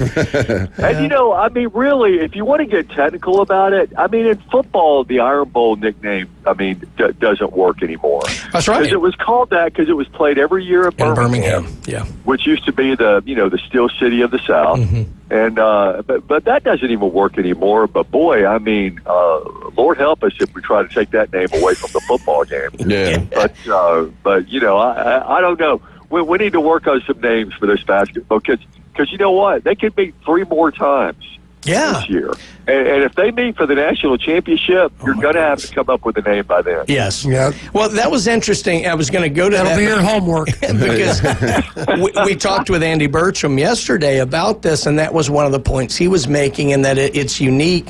Of course, now with football, there actually is the opportunity for Alabama and Auburn to play multiple times, but that was kind of the key. Not only that it's football, but they played one time. With basketball, they obviously always play 2. They could very well meet in the SEC championship, and they, like you said, they could meet in the NCAA tournament. So, but I don't think it's tamping down any excitement for this game. There's a whole lot of hype, and look, I've been to games at Coleman, and Alabama fans loved when Alabama was good at basketball, but it wasn't life and death. But I saw that some of the seats were going for $2,800 for this game. You could buy a decade of season tickets to Coleman Coliseum for $2,800. Right. What do you expect the atmosphere to be like in that arena, in an arena that typically has been, I wouldn't say rabid when it comes to basketball? Listen, I love basketball. I really do. But if this morning on Valentine's Day, I told my wife I got her a Valentine's Day present. It's a $2,800 ticket to watch Alabama and Auburn play. Welcome to Panama City. I don't think that wouldn't go over very well. But no, I mean, it's just if you are a basketball guy, and I'm a basketball guy, and I've never been I always joke that I made it a mission to make this a basketball state. And, mission accomplished, I guess, as far as this year goes. But it's just, I mean, you're in hog heaven here. Mm-hmm. And so it was different because, Tuesday they had games. But it seems like after Tuesday, the fever pitch has just been building and building and building and building. And then the roof is going to come off that place, at 3 o'clock tomorrow. And listen, don't be surprised if several thousand Auburn fans make their way into the building, because those guys travel really, really well, and they'll find a way to get tickets.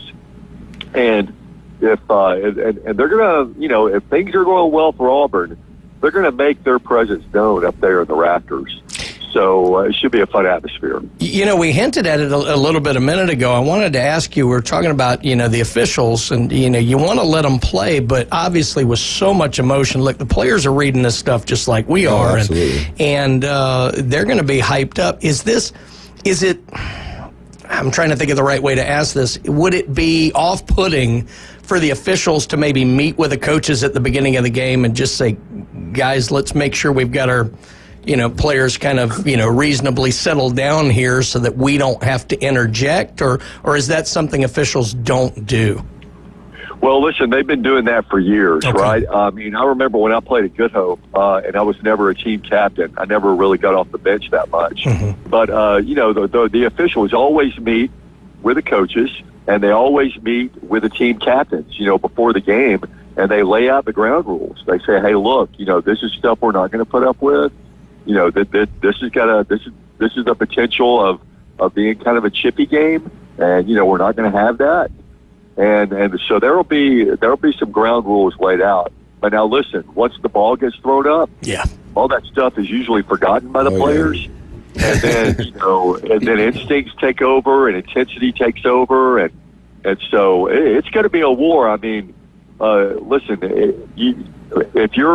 if you're a guy like me who loves to shoot from the outside, don't venture in the paint, because the paint is going to be a very rough and tumble place to be, because there are some big bodies that are going to be thrown around down there. And and it's going to be, survival of the fittest, I think. Yeah.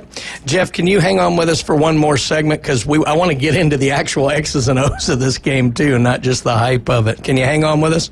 I would love to. Awesome. Sounds great. Again, talking to the great Jeff Spiegel, Birmingham ABC 3340, about the, what are we going to call it here? The Iron Bowl of basketball. We'll stay with that. But we also wanted to get in some more of our great sponsors here. Again, J. Michael's Restaurant. Get out there. Chris Fish Day today.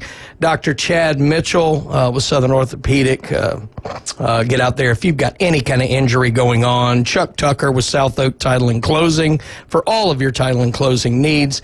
The local 115 restaurant down there in Panama City. And John, it's Valentine's Day. We're not going to get her a $2,800 basketball ticket. So what are we going to get for the loved one? It's the 2-minute warning. So you got to get to David Adamson Designer Jewelry, Highway 77 in Lynn Haven. Now, don't worry about the prices of things. First of all, they're willing to negotiate with you. Second of all, they have a lot of things that are under $50 that can say I love you in so many ways. That's David Adamson Designer Jewelry, Highway 77, Lynn Haven.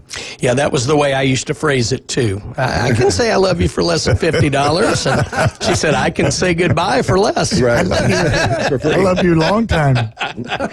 Oh, goodness. When we come back, more, if he hasn't hung up after that, more from Jeff Spiegel, Birmingham ABC 3340, and the Auburn Update is next.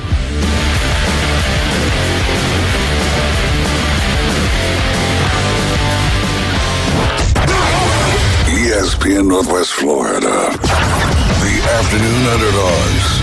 Eagles win because? Rage. Lots of rage. With all the scenarios surrounding the Chiefs right now, what better way to put a team out than to win because you're fueled by rage and just blind fury? I would love to absolutely see it happen. I mean, you guys are making great points, but I just want to talk mental game. 4 to 6 weekdays. 104.3 ESPN Northwest Florida. This is Joanna with ESPN Northwest Florida with your Friday's weather. This afternoon and evening there will be a gentle breeze out of the east, mostly clouds and 63. Mostly clouds tonight, about the same at 59. Tomorrow, mostly cloudy most of the day aside from a slight chance of sprinkles in the evening and a high of 73. About the same at 70 Sunday, and we'll have scattered thunderstorms in the morning followed by some sun. This forecast is brought to you by Ellis Agency Insurance. Thank you for tuning into ESPN Northwest Florida. Rely on it. Bet live with Hard Rock Bet. Real-time wagering till the very last play. Missing the kickoff doesn't mean all bets are off. Delay a game on the guy who hasn't bet yet. Sometimes you just know your team is going to come back. The sportsbook for every kind of player. Hard Rock Bet. Roll with us. Get up to $100 back if your first bet doesn't win. Payable and bonus bet up to $100, not a cash offer. Offered by the Seminole Tribe of Florida. Must be 21 plus and physically present in Florida to wager. Terms and conditions apply. Concerned about gambling? Please call 1-888-ADMIT-IT. Ever have one of those days where your gut just feels blah? Ugh, yes. Occasional bloating or gas could be signs that your gut is out of balance. But Align Probiotic can help. Align 24/7 Digestive Support is a daily use probiotic with a unique strain to help relieve occasional digestive issues. It's the #1 doctor-recommended brand. So when you feel the signs, it's time to try Align. Align Probiotic. These statements have not been evaluated by the Food and Drug Administration. This product is not intended to diagnose, treat, cure, or prevent any disease. It's the Coach James Hale Show. Go nuts. Live from the J. Michael Studio on 104.3 ESPN Northwest Florida. Whoa! Eagle! Hey! I noticed you didn't choke this time. No. Oh, there you go. I'm an Auburn fan. Yeah. The Auburn update. Of course, today it's the Iron Bowl of basketball update here, but the Auburn update brought to you every day on the Coach James Hale Show by Beef O'Brady's out there in Lynn Haven. Pat Perno and the crew do a wonderful job. What a great place to watch this Iron Bowl of basketball out there tomorrow. And then, have your little portable radio in there. You can listen to Andy Burcham call it right here on 104.3 ESPN Northwest Florida. We are back with Jeff Spiegel, Birmingham ABC 3340, talking about this huge 1 versus 2 matchup. Yeah, I was just going to say, one of the things that appeal to people outside and what makes this game so important is the style of play. Like, I'm not an Auburn fan, I'm not an Alabama fan. Technically, I'm not an SEC fan, although I respect the SEC. But when you see these types of teams, the style of play so fan-friendly, the amount of talent on the floor, I think that's why this has such a huge draw and one of the biggest basketball games we've seen in probably, 5-10 years maybe. I mean, I remember the UNLV Duke games, talent everywhere, but you're going to see a high-octane, fast-paced game with a lot of skilled players out there. Alabama's got a little bit more size, so that's going to be an intriguing way because we just saw what Florida did at Auburn. But to me, just as a basketball fan, I'm excited to see this, and I wouldn't have said that 10 years ago about an Alabama-Auburn basketball game. So, Jeff, what's your take on let's get down to kind of the X's and O's and what the rosters are made up. What will this game look like in your mind tomorrow afternoon? Well, it's going to be it's a situation where you look at the backcourt and the front court, and Alabama's got the edge in the backcourt. Yeah. Mark Sears and Aiden Holloway is just having a tremendous season. The transfer from Auburn. Yeah. And so that's a very compelling storyline of this game. Chris Youngblood is a guy who's really been coming on. He had an ankle injury early in the season, but he's recovered fully from that, and he is just playing, some great basketball. And so, I think Alabama's got a slight edge in the backcourt. Mark Sears gives them a bigger edge there. Now, Sears can turn the ball over, but I think it's partly due to the kind of the helter-skelter, way that they play. And then the front court, Janai Broome and Dylan Cardwell, I think is the best tandem in college basketball in terms of big men. And then you bring in Chaney Johnson. But what I loved about Alabama the other night, everybody talks about, the 17, made threes, and that was impressive. They win by 23 because of that. But you get contributions from Jaron Stevenson, who's been kind of lost, some part of the season, but he's really starting to come on. And then Mo Diabate, maybe the MVP, on that team from just not in and not out. He gives you something.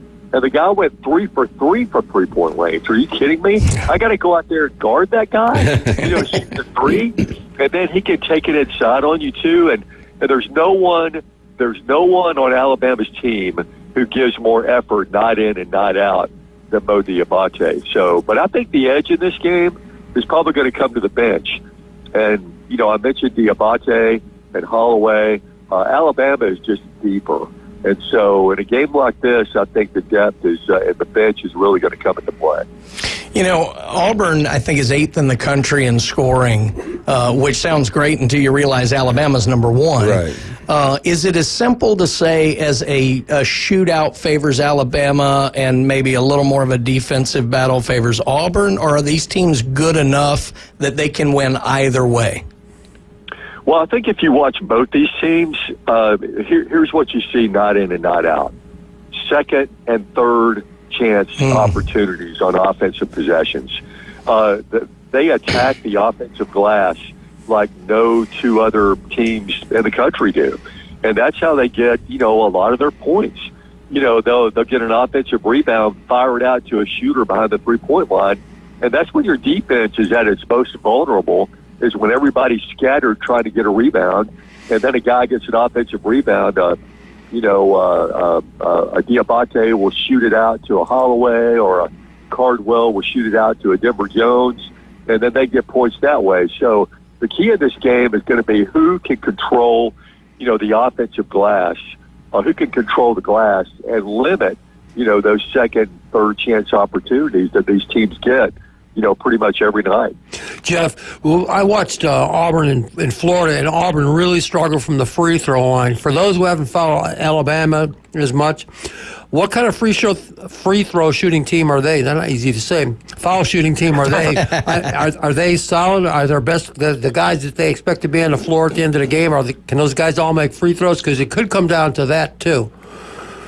Well, it absolutely could. And when I was at the Auburn-Florida game, it seemed to me Florida's strategy was every time Dylan Cardwell touched the ball, they fouled him. Because Dylan really struggles, right? At the free throw line as a big man. That is going to be a key. And look, no matter how well you're shooting free throws coming into this game, in a game like this, the nerves are a little bit more. Right. No matter at what point of the game you're shooting free throws. So it is going to come down to that, I think. It's going to come down to who can make, the clutch baskets, but who can step up to the line and take advantage of those opportunities when you do get those free throws. There's always been good basketball played in the SEC. I mean, obviously, historically, we've talked ACC. Way back in the 80s, we talked Big East.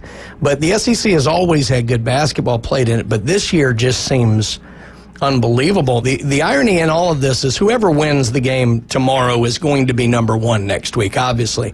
But there's a team out there that probably has as good a claim to number one as either of these, and that's the University of Florida.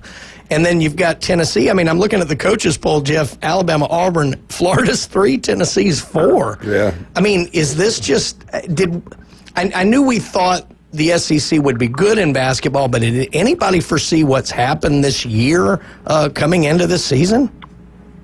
Well, I think people had an idea it was going to be an amazing year because there were so many quality players on each team.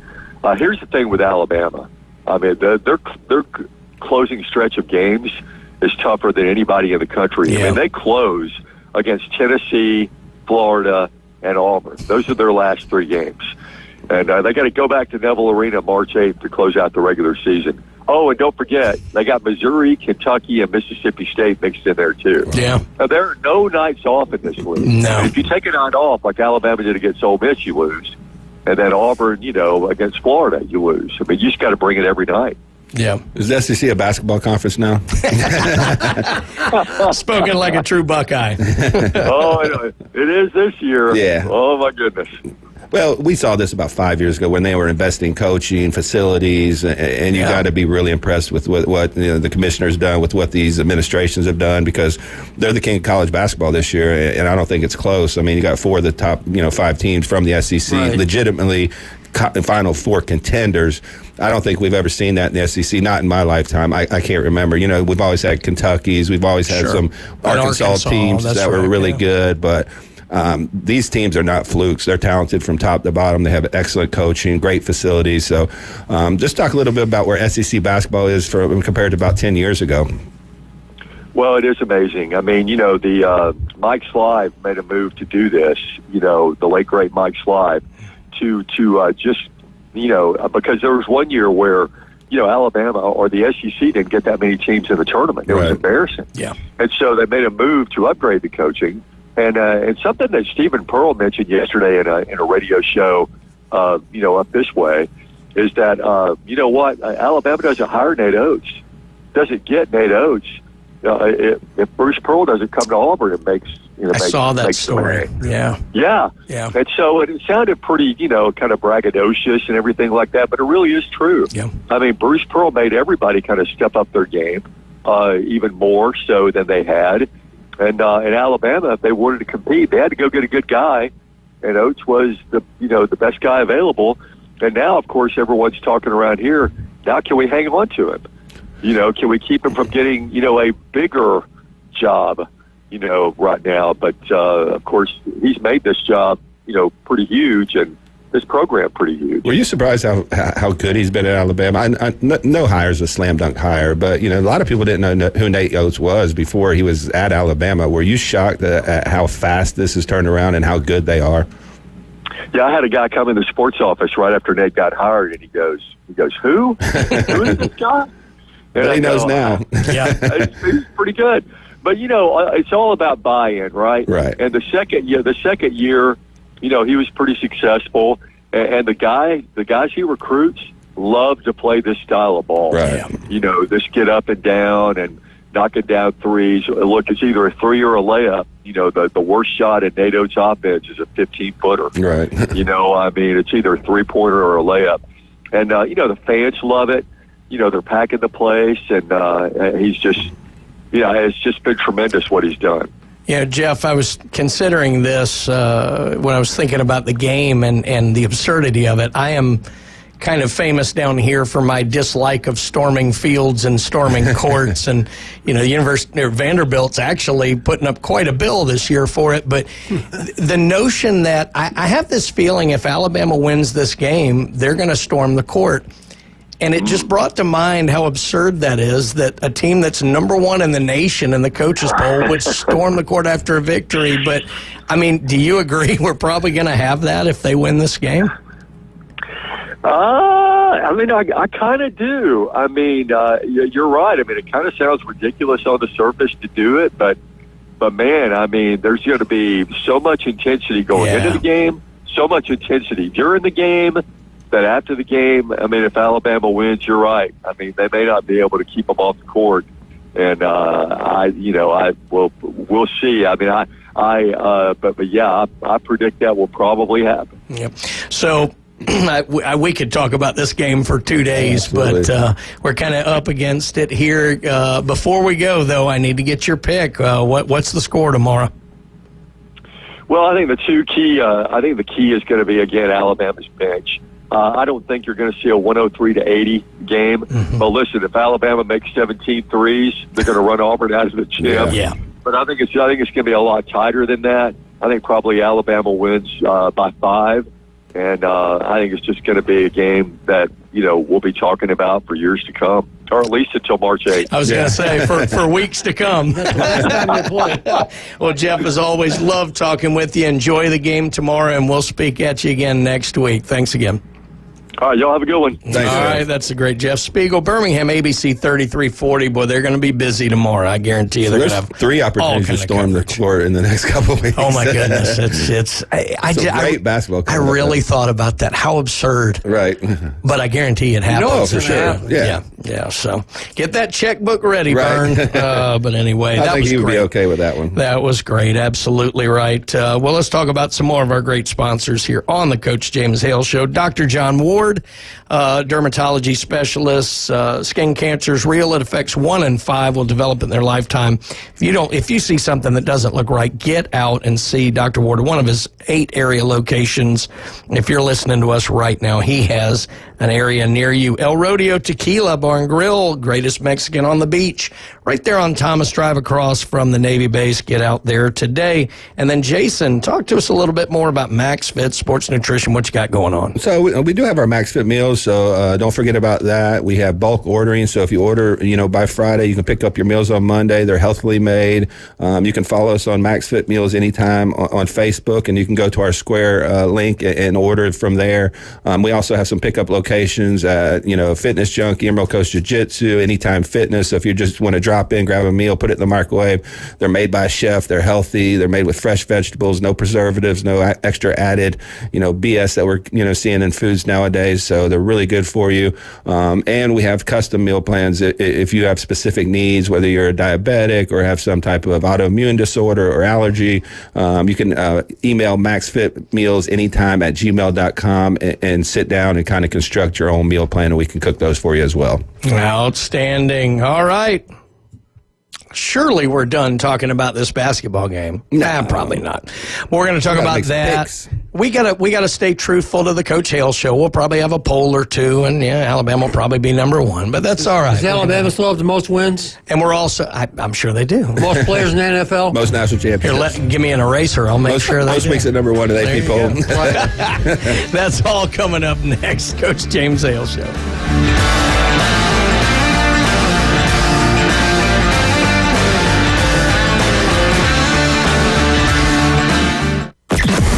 Weather in the Panhandle never stops. Turn to 104.3 ESPN Northwest Florida. This is Joanna with your latest forecast. Up to the minute weather reports all day long. A chance of thunderstorms and moderate rain. In-depth storm coverage. Winter Storm Enzo. And breaking weather as it happens. Hurricane Helene. ESPN Northwest Florida. We do have a tropical storm warning. Rely on it. Roses are red, violets are blue, your sweetie deserves a new shed, and only Best Way will do. Owner Jason Mulder will help you select just the right shed and custom build on your lot. This Valentine's Day, think outside the box. Think Best Way Portable Buildings just north of the old Panama City Mall on Highway 231. And say hello to Best Way Buddy on your visit. The friendliest pooch in all of Bay County. Right, buddy? Right. It's Best Way Portable Buildings. Love is in the air at Tracy's Fine Jewelry, and do we have a sweetheart of a deal for you? All diamond heart jewelry is on sale for 25% off. All color gemstone jewelry is 60% off at Tracy's Fine Jewelry. We also have a large selection of gold, silver, and estate jewelry that is sure to melt her heart. Folks have trusted us for 50 years to make their Valentine's sparkle. This year, make it sparkle even more with a sweetheart of a deal from Tracy's Fine Jewelry. Progressive knows we all crave validation. Girl, you are not 37. I would have guessed 27. You guys are too sweet. Sure, dewy skin. Terrific. Is something wrong, Ned? Why would you ask? Just because today marks my 10th anniversary without a car accident or even a speeding ticket? But somehow, tonight's all about your skincare. Wow. With Snapshot from Progressive, you can get a personalized rate based on how you drive. And that's all the validation you need. Progressive Casualty Insurance Company and affiliates. Snapshot not available in California or from all agents. Surcharge possible for unsafe driving. Welcome to It's the Coach James Hale Show. But I believe diversity is an old wooden ship that was used during the Civil War era. Live from the J. Michael Studio. 104.3 ESPN Northwest Florida.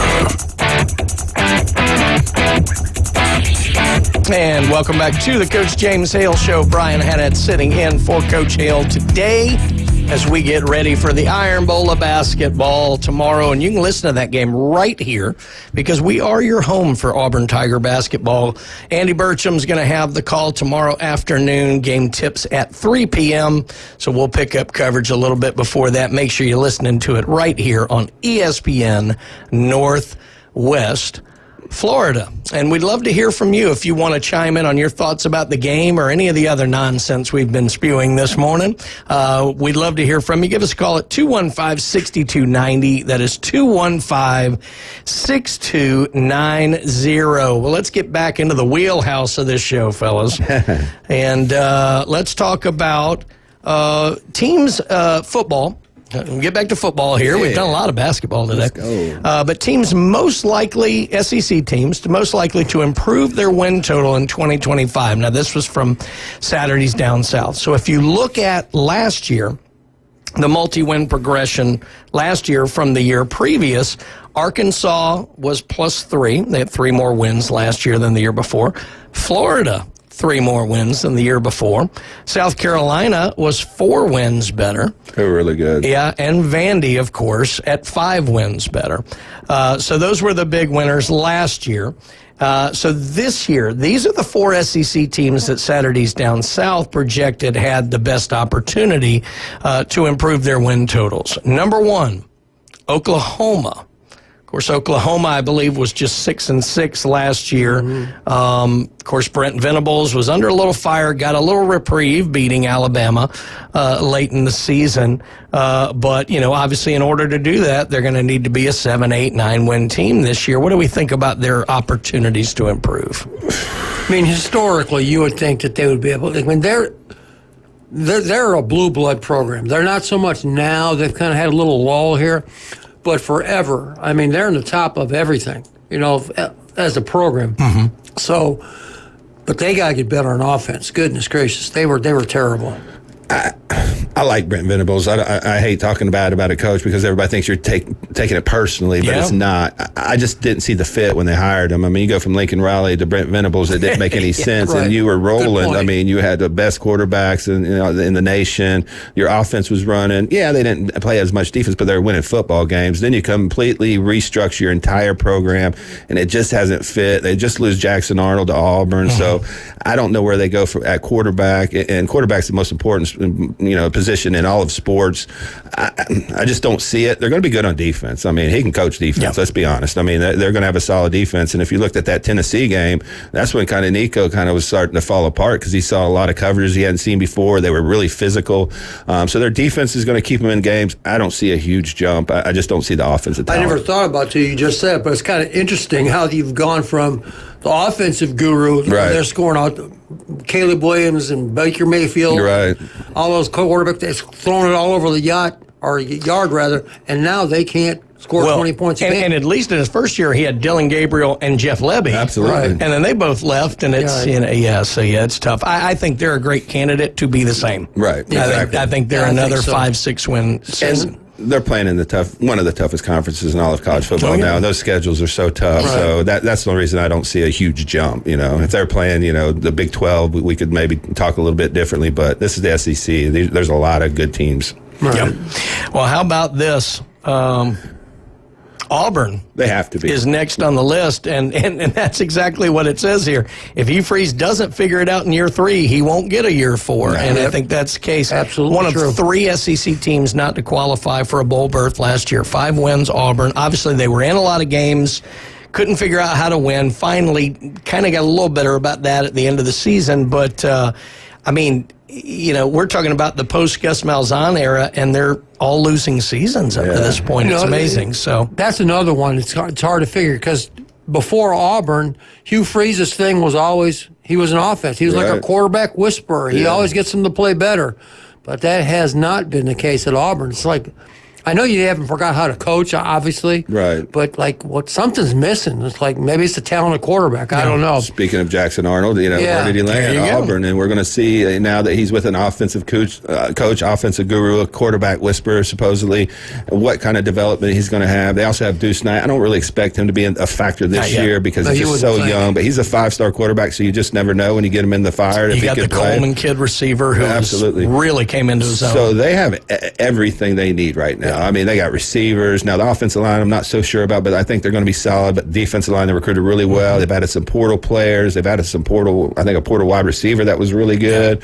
I think their secondary is going to be really good. So there's no excuses for them not to win at least 8 games. To me, that was the number 1 team on the list for me. They have to be the most improved team in the SEC, or we're not going to see Hugh Freeze there next year. Here's the irony. I think 8 wins gets him, obviously, another year. Oh, for sure. But I wouldn't say Auburn fans will be thrilled with 8 wins. If they don't win a national championship, they're not going to throw. That's the era we live in. I mean, you go to every board, every time you lose a game, fire the coach. Let's say they get 8, but they lose close to Bama. Like a 3-point loss to Bama. Yeah. 2-point loss to Bama. Does he keep his job? I think it depends what kind of Bama it is. If we're talking about a Bama that's struggling in 7-5 and they lose at home to them, that could be hard. Now, if Alabama bounces back and is a playoff contender and they lose a tough victory, he's probably okay if they get 8. One of the problems I have, too, when people want to change, and we talked about this with Ryan Day, who are you going to go get? I mean, what's the big name out there that's going to come to Auburn that's going to save the program? And now your whole roster can leave. Right. And when you make a coaching change, you could blow up your entire program because you got every kid can transfer at that point. So you got to have some I'm not even continuity. There you go. Words the same. It's still early for me. I don't have enough caffeine in me. But I mean, I think if he gets 8 to 9 wins, he's good.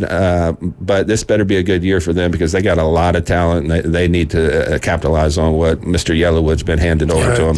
So the irony here is the next team on Saturday down South's list is Alabama. Now, Alabama won 9 games last year, so if they're going to have a multi-win progression, you're talking about going 11-1. And look, I think Alabama obviously is always going to have talent. I think Grubb coming in is a huge thing for Kalen DeBoer. Yeah, sure. I agree. And look, Milroe there wasn't a fit last year, but what is the one thing that we always love coming into a season when a team has a solid returning quarterback? Right.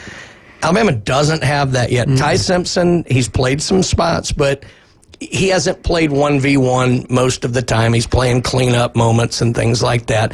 You got the kid Austin Mack, who followed him from Washington. You've got a few other guys in the room. The Russell kid's going to be a little like the kid over at Auburn, where he's not going to be ready yet, but he's definitely the guy of the future. So I think it might be a little ambitious to think Alabama's going to be much better than a 9-win team with so many question marks. If they're that improved, they're going to be in the playoffs hunting for a national championship. But that's what they expected, Alabama. That's it. So, Right. I mean, I don't see a huge jump. Even 10 games would be, good for them, to be honest, because they are switching quarterbacks. There's a lot of unknowns. I think they need to add a little bit at wide receiver outside of Ryan Williams. There was nothing that really threatened them. I think they need to get back to running the football again. They got a stable of running backs. They got a big offensive line. That's what Nick Saban built up there. And rely on your defense. That defense was actually really good late in the season. I mean, if you watch the Michigan game, they were physical. They hit. I mean, they had some really good inside interior players on the defensive line.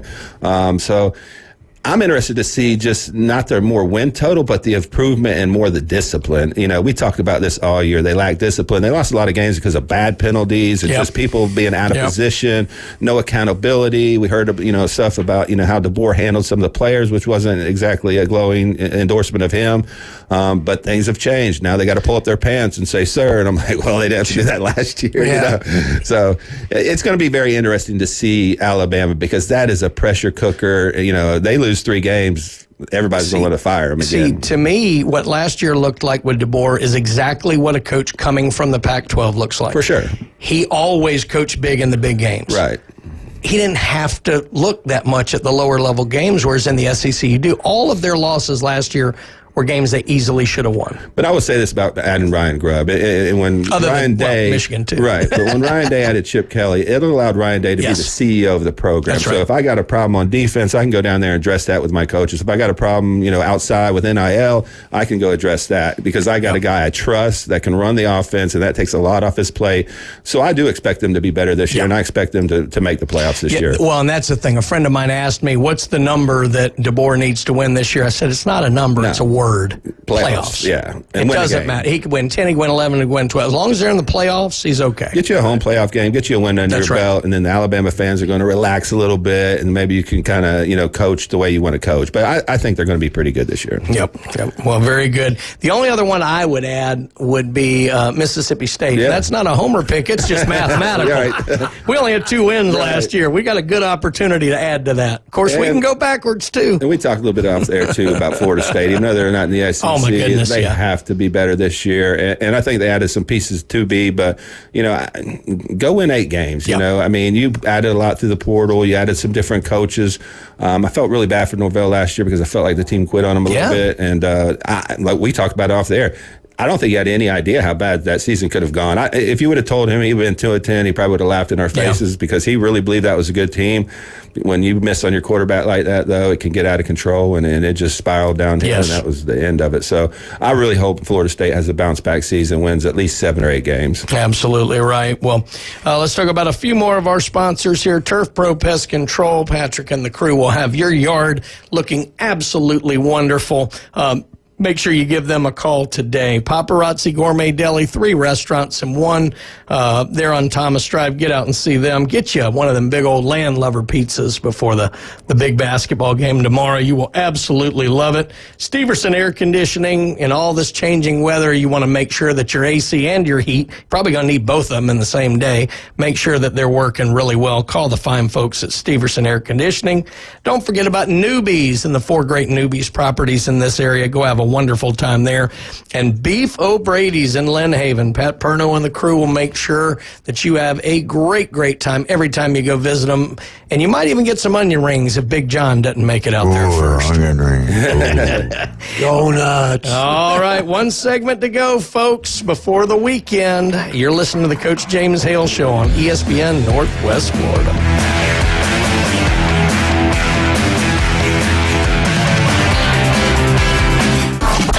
ESPN Northwest Florida presents the most college basketball. 3-pointer, college basketball is back. The Panhandle's destination for live play-by-play. The SEC, ACC, and beyond. Oh, you saw that coming, The biggest games play right here. ESPN Northwest Florida. This is Joanna with ESPN Northwest Florida with your Friday's weather. This afternoon and evening there will be a gentle breeze out of the east, mostly clouds and 63. Mostly clouds tonight, about the same at 59. Tomorrow, mostly cloudy most of the day aside from a slight chance of sprinkles in the evening and a high of 73. About the same at 70 Sunday, and we'll have scattered thunderstorms in the morning followed by some sun. This forecast is brought to you by Ellis Agency Insurance. Thank you for tuning into ESPN Northwest Florida. Rely on it. Ellis Agency Insurance has been serving Panama City and Bay County for years. They offer a full line of affordable insurance coverage of all types. Many people are attracted to Ellis Agency Insurance because of their friendly, knowledgeable staff. Call independent agent Johnny Ellis for a true comparison of your personal or business insurance. Ellis Agency Insurance at the Old Cullen Insurance location, 1134 Harrison Avenue, across from Dandy Donuts and Deli. Call 763-1627. Hey folks, Chris Kramer with Bill Kramer GM. And the best place to listen to the Inside Drive with Ryan Mulvey is inside a brand new vehicle from Bill Kramer GM. And I want you to know we've got 10 times the amount of inventory on the ground as we did this time last year, and darn near all of them are discounted. So shop us online at BillKramerGM.com or visit us the corner of Frankfurt and 23rd. We'll make it easy and take great care of you. It's the Coach James Hale Show. He's the sexiest man on the planet. Live and local from the J. Michael Studio on the Sports Talk Monster. ESPN Northwest Florida. And welcome back to the Coach James Hale Show on a Friday. Looking ahead to the big basketball game here in Tuscaloosa, Auburn versus Alabama. 1 versus 2, no matter how way, good Lord. It's definitely the last segment here. Yeah. No matter how you look at it. 1 versus 2, and you can listen to that game right here on ESPN Northwest Florida. Andy Burcham will have the call on the Auburn Tiger Network. Well, let's have some real fun here. We are going to go into ESPN, everybody's favorite outlet. ESPN's way too early look at their picks for the All-American team next year. And I'm going to start with probably, in my mind, the funniest one of the bunch. Quarterback. Uh-oh. You guys have a thought? Nico, Tennessee. Okay, fair enough. Makes sense. Played pretty well last year. Let's go some. Well, I don't. Just do it. Huh? Oh, I got one. DJ Lagway. That would be one that would make sense. Yeah. Played really well at the end of the year. Carson Beck. The hype machine's going to be behind Arch Manning. Carson Beck going to be in a new offense. No. ESPN says Cade Klubnik at Clemson is your All-American quarterback. He played well in a couple games, but he doesn't have the overall raw talent of a DJ Lagway or even an Archer Manning. I mean, and they're in those. To me, Texas is like one of the biggest brands in all of college football. So the hype machine's going to be behind him. Mm-hmm. So I just can't see Klubnik, being first team All-American. I agree. No, they do have second team Arch Manning, so the hype is real. Running backs. This is going to be a tough. This is going to be a tough honor this year with the guys coming back. They have the two first team running backs be Jeremiah Love from Notre Dame and Nick Singleton from Penn State. Can't argue with that. They were phenomenal last year. Pretty solid picks right there. Just to be interesting here, their second team was Katron Allen from Penn State and Ahmad Hardy from Missouri. So that would be interesting. Yeah. Wide receiver, no surprise here to me. Jeremiah Smith, Ohio State, Ryan Williams, Alabama. Yeah. Obviously, they were the two most impactful freshmen, certainly, and I think that makes sense. Your second teamers would be Jordan Tyson at Arizona State, Nick Anderson at LSU. Let's keep the Ohio State flair going here, but there might be an argument at this one. I'm curious what you guys think. Tight end, they have Max Clare from Ohio State, but the second teamer is no slouch, Oscar Delp at Georgia. Oh, yeah. Two really good ones. Clare came from Purdue. He was one of the top tight ends. I think he was All-American last year, I believe. Yep. To be honest with you, I didn't know much about him because when they played Purdue, they beat him pretty good. Yeah. Didn't really pay attention much to Purdue, but he caught like 50 passes last year at Purdue. For 800 and some yards, too. Yeah, so he's got to be pretty good. Well, reminds me a little bit of Bowers, a poor man Bowers. Yeah. I mean, he's a weapon. I mean, he doesn't have that traditional size to me. I mean, he may have the size, but his running style is a little bit different. But he can make moves. And made every big catch. Those are two that you can't argue with right now. Right. I mean, but, both of them deserve it. I'm not going to spend too much time on the offensive line other than... First team, they had at center, they had Jake Slaughter from Florida, and then guard Caden Green from Missouri, so the SEC flair there. But I do want to throw this in because I love this. Second team center All-American. This makes sense in the kind of offense that they run, and this would be really cool. Brady Small from Army. Yeah, I was thinking Army or Navy. That would be great. Absolutely. If that happened. Right. They do have Caden Proctor as second team tackle from Alabama. Let's see here. Let's go to defense. Good Lord. If all of this pans out, they're going to have a good year. Clemson has 2 on the defensive line here. T.J. Parker at defensive end and Peter Woods at defensive tackle. They have another defensive lineman, L.T. Overton from Alabama. And then the other defensive end would be Dylan Stewart from South Carolina, which I would absolutely agree with. Yeah, he did a good job. They do second teamers were Kamara at Indiana, Durant at Penn State, Corleone at Cincinnati. He'll have you whacked. Right. Sonny Corleone? Yeah. Fredo? And Colin Simmons at Texas. You worked hard, Fredo. I think Colin Simmons should be first team. To me, he's the best freshman lineman. Just super athletic, but he had a tremendous year last year. I think he was freshman of the year over Jeremiah Smith last year. A little premature on Overton, but I hope so. Right. Your linebacking core, we've got Anthony Hill from Texas. I agree with that one. Kyle Lewis at Pittsburgh. Don't know much about him. They have him just ahead of C.J. Allen at Georgia. I'm gonna butcher this name. Suntarine Perkins. It's spelled Suntarine. Wow. From Ole Miss. Okay. So there you go. And they have him ahead of Aiden Fisher at Indiana. So Indiana getting some love here on the All-American list. I mean, obviously they had a pretty good year last year, and they've got guys coming Sonny back. Styles should be on that list. There you go. Defensive backfield, we've got Jermod McCoy from Tennessee. He came in from Oregon State last season and did really well. Leonard Moore from Notre Dame, again, part of that great defense that they had. No surprise, Caleb Downs at safety from Ohio State, who's probably the best defensive player in the country. And then Rod Moore from Michigan. Michigan continuing to have really solid defensive backfield Coming off an knee injury, I believe, this last year. That's right. Did not play at all last year. Really important for their defense. So that's a big get back for them. Yeah. So Ohio State with 3 on the first team, Clemson with 3 on the first team, Alabama with 2. Big year for Dabo. I mean, there's a lot of people picking them to win the ACC and go far in the playoffs this year. I just don't see it at wide receiver. I think they need to be a little bit more explosive. But Klubnik is a decent quarterback. Now, I don't think he's first team All-American, but he played really good in that Texas game. He's got an accurate arm. So we'll see what Dabo can do. This is a kind of make or break year for him because he hasn't done so well in the portal NIL era. But we'll see. To make Glenn Manley happy, the place kicker is Dominic Zavada from Michigan. And then at punter, we had Brett Thorson at Georgia, which he may never see the field. See, I never think the punter is going to be a good team. Now, that second team punter, Ryan Eckley from Michigan State, that I can buy because he's going to be kicking a lot. Go get some work. But anyway, it's always interesting to look at those lists because they're built off of the year before. Well, we're down to like 2 minutes here, so we got to do the most important thing of the day. We got Jeff's pick. Guys, what's our pick for the big Iron Bowl of basketball here tomorrow afternoon? I would go to Alabama also.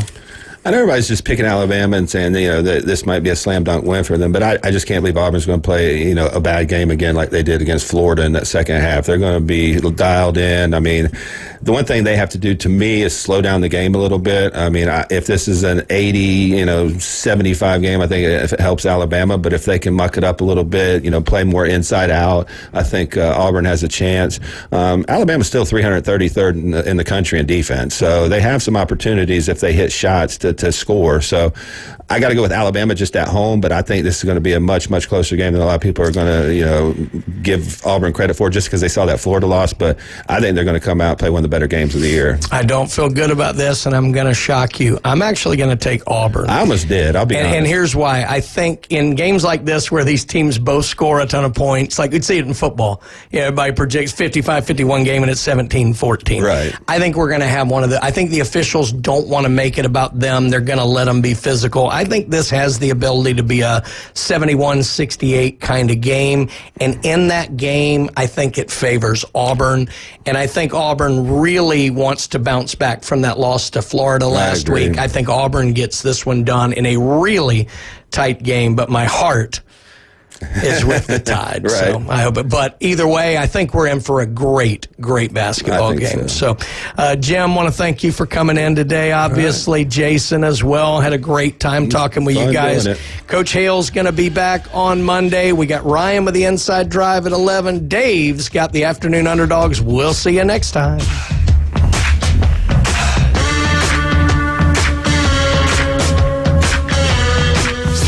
ESPN Northwest Florida. The Dan Patrick Show. Dan Patrick. And if you don't have to blitz Patrick Mahomes and you're going to put that kind of pressure on him, you can have an average line, and that results into an average performance.